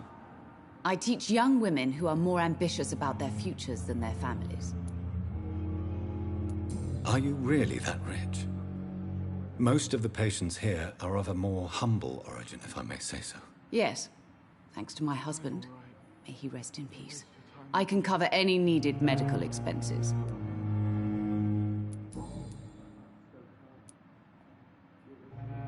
Tell me more about your arrival at the Pembroke Hospital. What gave you such a bad first impression? The ambulance driver was quite rude, for a start. And that nurse, Miss Hawkins, seems to have quite a dubious attitude. What do you mean? She managed to secure a bed for my son despite the epidemic. It was a relief, but it wasn't cheap.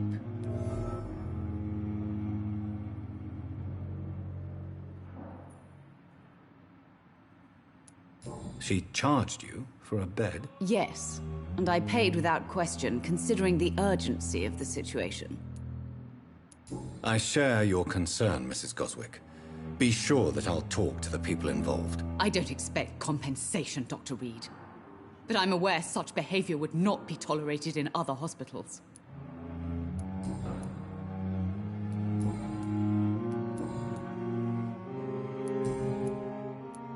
Goodbye, Mrs. Goswick. Don't waste your time with me. Good evening. I'm Dr. Reed. Can I help at all? No. Really? Why are you here, then? I don't want to talk. My throat hurts too much. I suppose that this pain is the reason you're here. Is someone taking care of you? Yes. And no. Could you at least tell me your name, sir? Mortimer. Mortimer Goswick.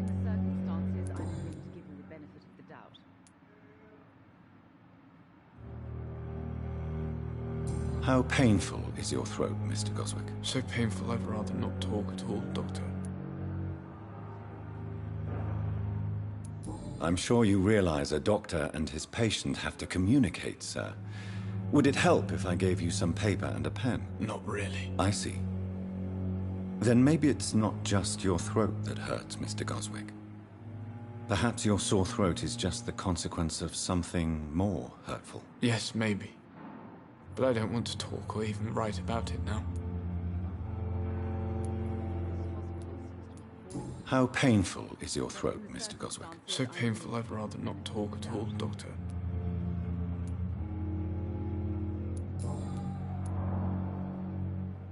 Why did your mother have you hospitalized here?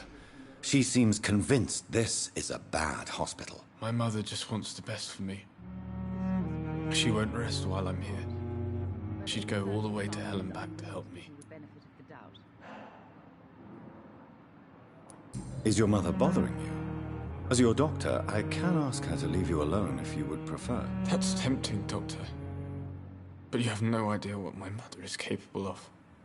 She would tie herself to my bed if you asked her to leave.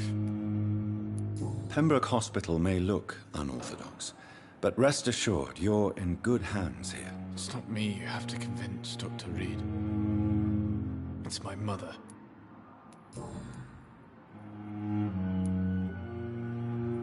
How painful is your throat, Mr. Goswick? So painful I'd rather not talk at all, Doctor. I'll let you get some rest, then. I'm all right. Don't waste your time with me. I'm so tired.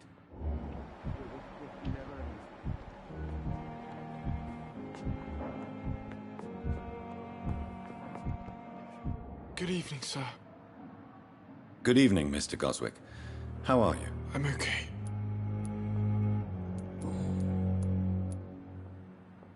Tell me about yourself, Mr. Goswick. I don't want to talk, Doctor.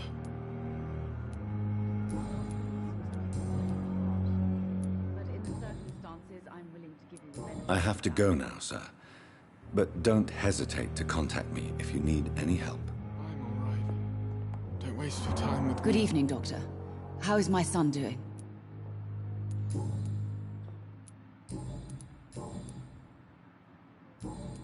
Goodbye, Mrs. Goswick.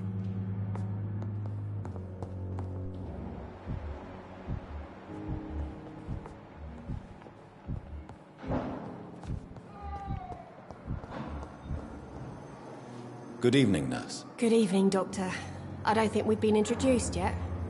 My name is Pippa Hawkins. And I'm Dr. Jonathan Reed. Dr. Swansea has recently offered me a position in this hospital. Well, it's a euphemism that your help will be appreciated, Doctor.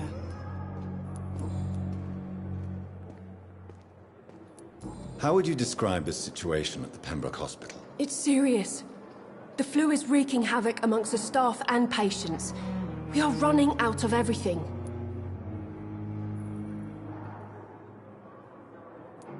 Nurse Hawkins, the Spanish flu won't last forever. Even the Black Plague didn't kill everyone. I wish I could believe you.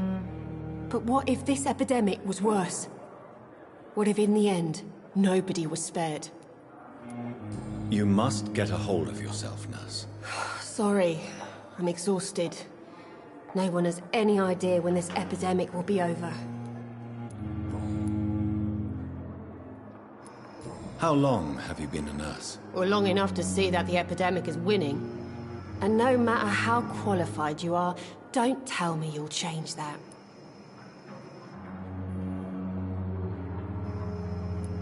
You'd be surprised what dedication can achieve, Nurse Hawkins. In medicine, sometimes we're just a test result away from a miracle.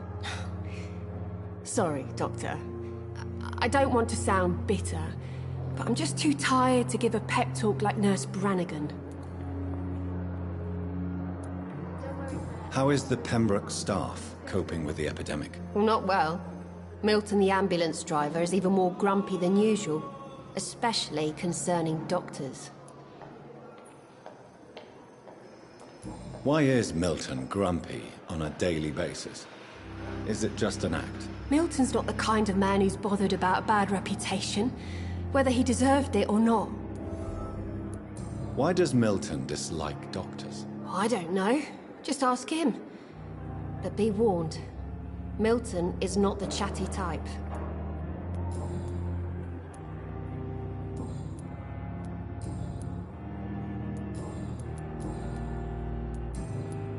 Goodbye, Nurse Hawkins.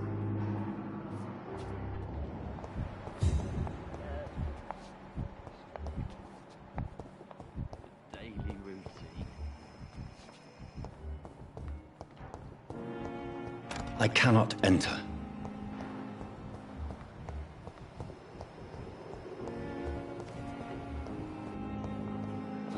So many deaths. Good evening, miss. I'm Dr. Reed, the new surgeon at the Pembroke Hospital. And who are you? Your name has no meaning to me, mortal. You're nothing but dust blown by the winds of eternity. I beg your pardon? What are you begging for, mortal? My clemency? Well, tonight maybe I'm inclined to mercy. You'll never forget the night you met Thelma Howcroft. You keep calling me mortal. Why is that? And if I'm mortal, what are you? Well, Dr. Reed, if you must know, I'm a vampire.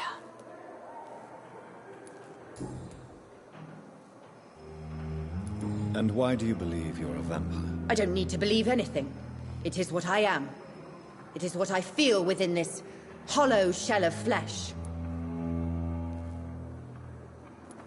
Please, describe to me how you feel. What is it like to be a vampire? I can hear my body crumble from the inside as my flesh cracks and fades. I sense the last pulse of postulant blood within my drying veins. I need new blood. I see. Have you ever heard of Cotard syndrome, Miss Howcroft? Never. It's a mental illness discovered by a French neurologist named Jules Cotard. The affected patients are delusional. They believe that they are putrefying, that they are dead, a ghost or a ghoul, or in your case, a vampire. Delusional, you say? Oh, sad and petty mortal. You can't even begin to understand the concept of immortality. And you think it is I who am delusional. I'm assuming you must be a patient here. Am I right, Miss Howcroft? It's only a cover. to hide from my enemies. I can leave whenever I want.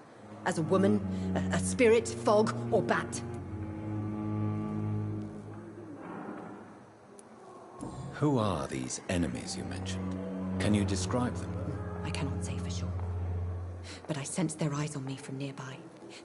I feel them watching me every time I visit the garden near the morgue. The staff here are not your enemy. They're here to help you, to care for you. I'm not speaking of the doctors in white. I'm speaking of the men and women who hunt me. For I am a vampire! I see. Don't worry. These people will not find you here. I'll personally make sure they leave you alone. Thank you, mortal. But do not interfere with them, for you are no match for those that hunt me.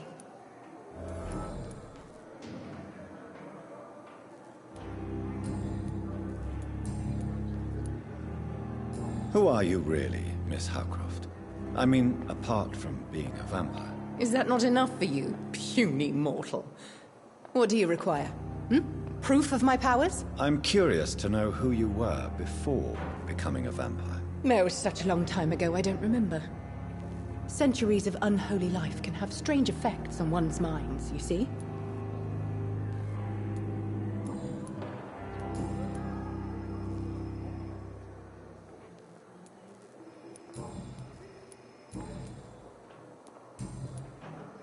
I'll leave you, Mistress of the Dark, to your nocturnal activities.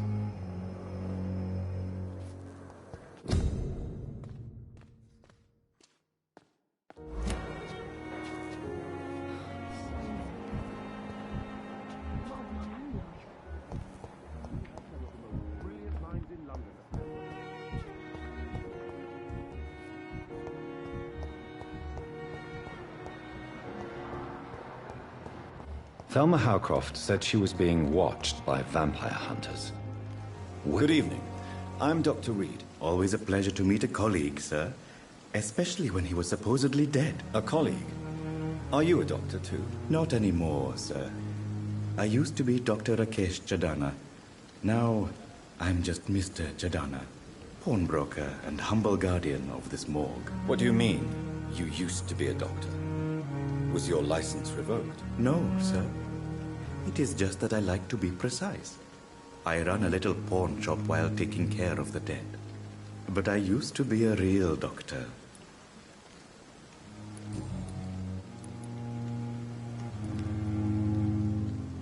Have we met before? I don't think so, sir. Why? When we first talked, you said you were glad to meet me since I was reported dead. Funny story, sir. Your sister came here a few nights ago. You were missing, and she was looking for your body. She must be very relieved now. Do you work here alone? Yes, very easy work, sir. All I have to do is watch a few bodies. The situation was very different when the main morgue was still open.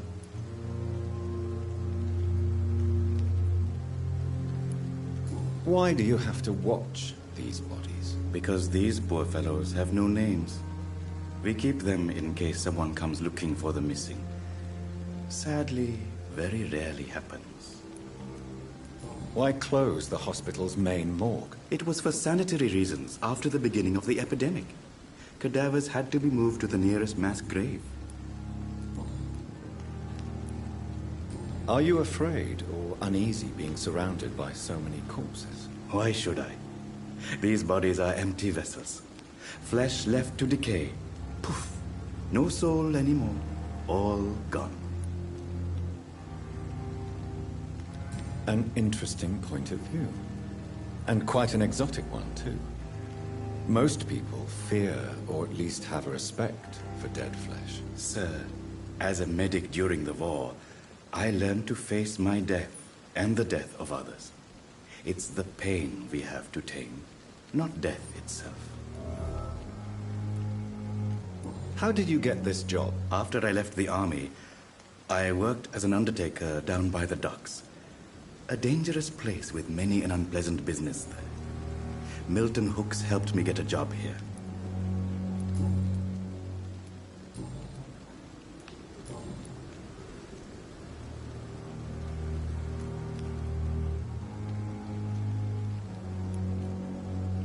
A pawnbroker? I expect you get all types of people here. Yes, sir. All kind of people. For I sell all kind of goods. Who comes here to trade with you? It's very unhygienic, even unsafe. Diseases can spread. For the customers, for the hospital. I'm very cautious, sir. I've been a doctor, remember? And all my clients are good people. In fact, I think I only know good people. What kind of goods? With the quarantine, it's not always easy to buy things. So I trade, I exchange. Some people sell, some others buy. I like to help. Since you're not afraid of dying, do you believe in life after death, Rakesh? No. I believe we must do all the good we can while alive. For our time is short, and the obstacles are endless. Do you think you would enjoy immortality as a concept? I don't think so. Don't mistake me. I love life, and I'd like to live a long life. But everything has to decay, sir. Even goodwill.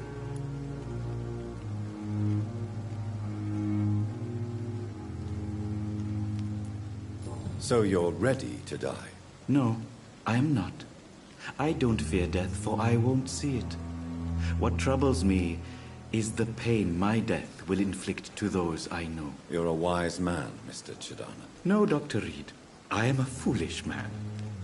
But I like to think otherwise. Do you really believe goodwill cannot last? As I said, sir, everything decays. If I was to never die, goodness, I would be bored or worse.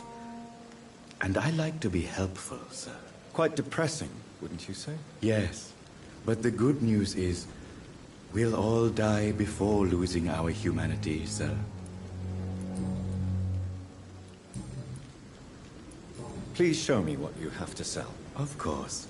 It's just trinkets and curios, really. But I'm sure they can be useful.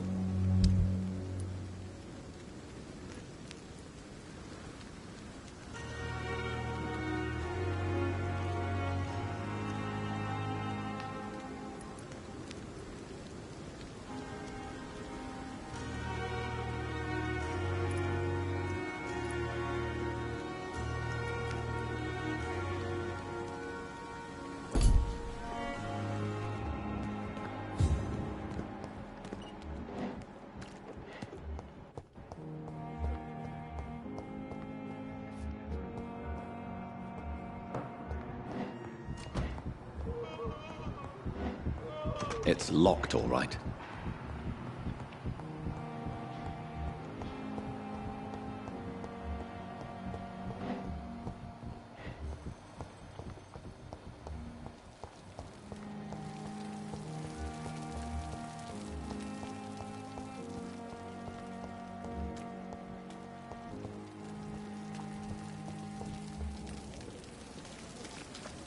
Good evening, Nurse Brannigan. Good evening, Doctor.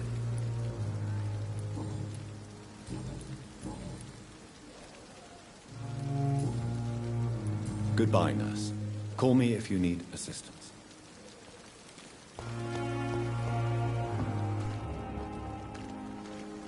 Good evening, Milton. Good evening, Doctor. Still trying to save lives?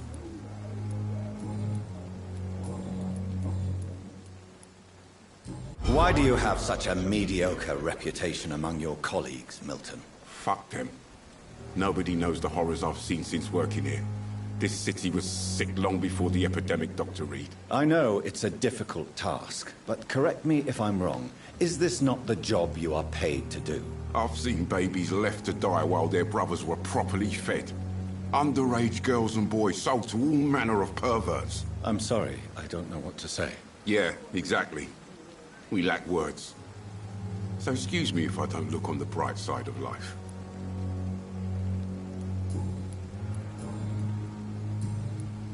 Goodbye, Milton.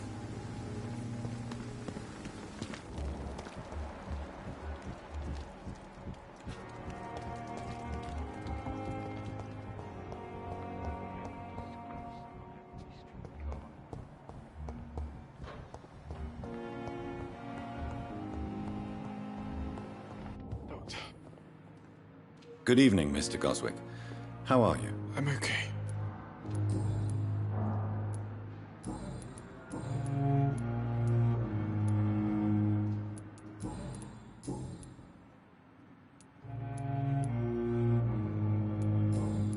I have to go now, sir.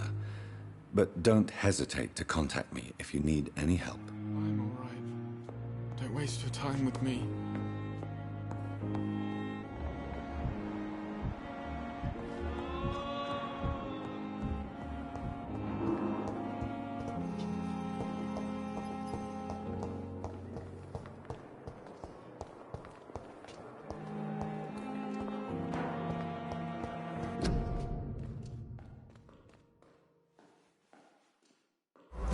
Time has lost its effect on me.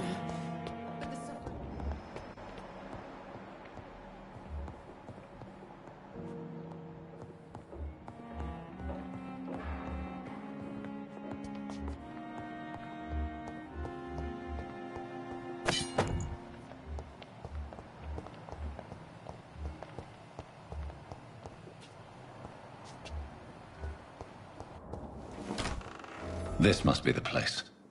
It's definitely away from prying eyes.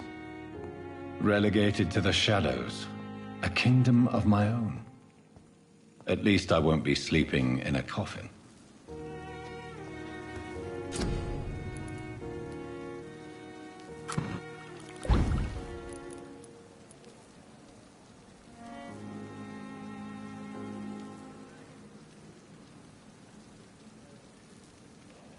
William Bishop's blood is much more unstable than human blood and shows extensive mutation.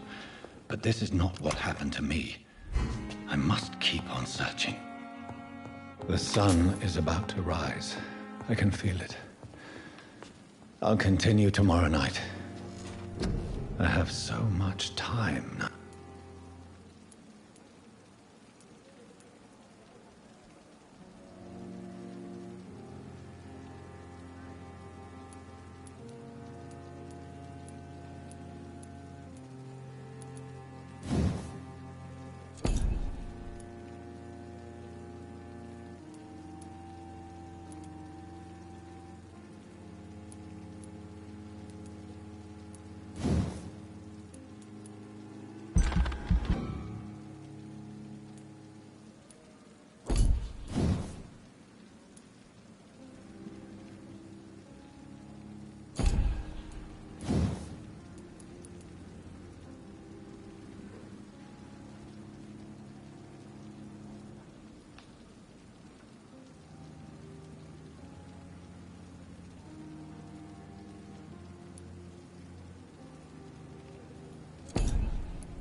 If I'm to stay here until my research is complete.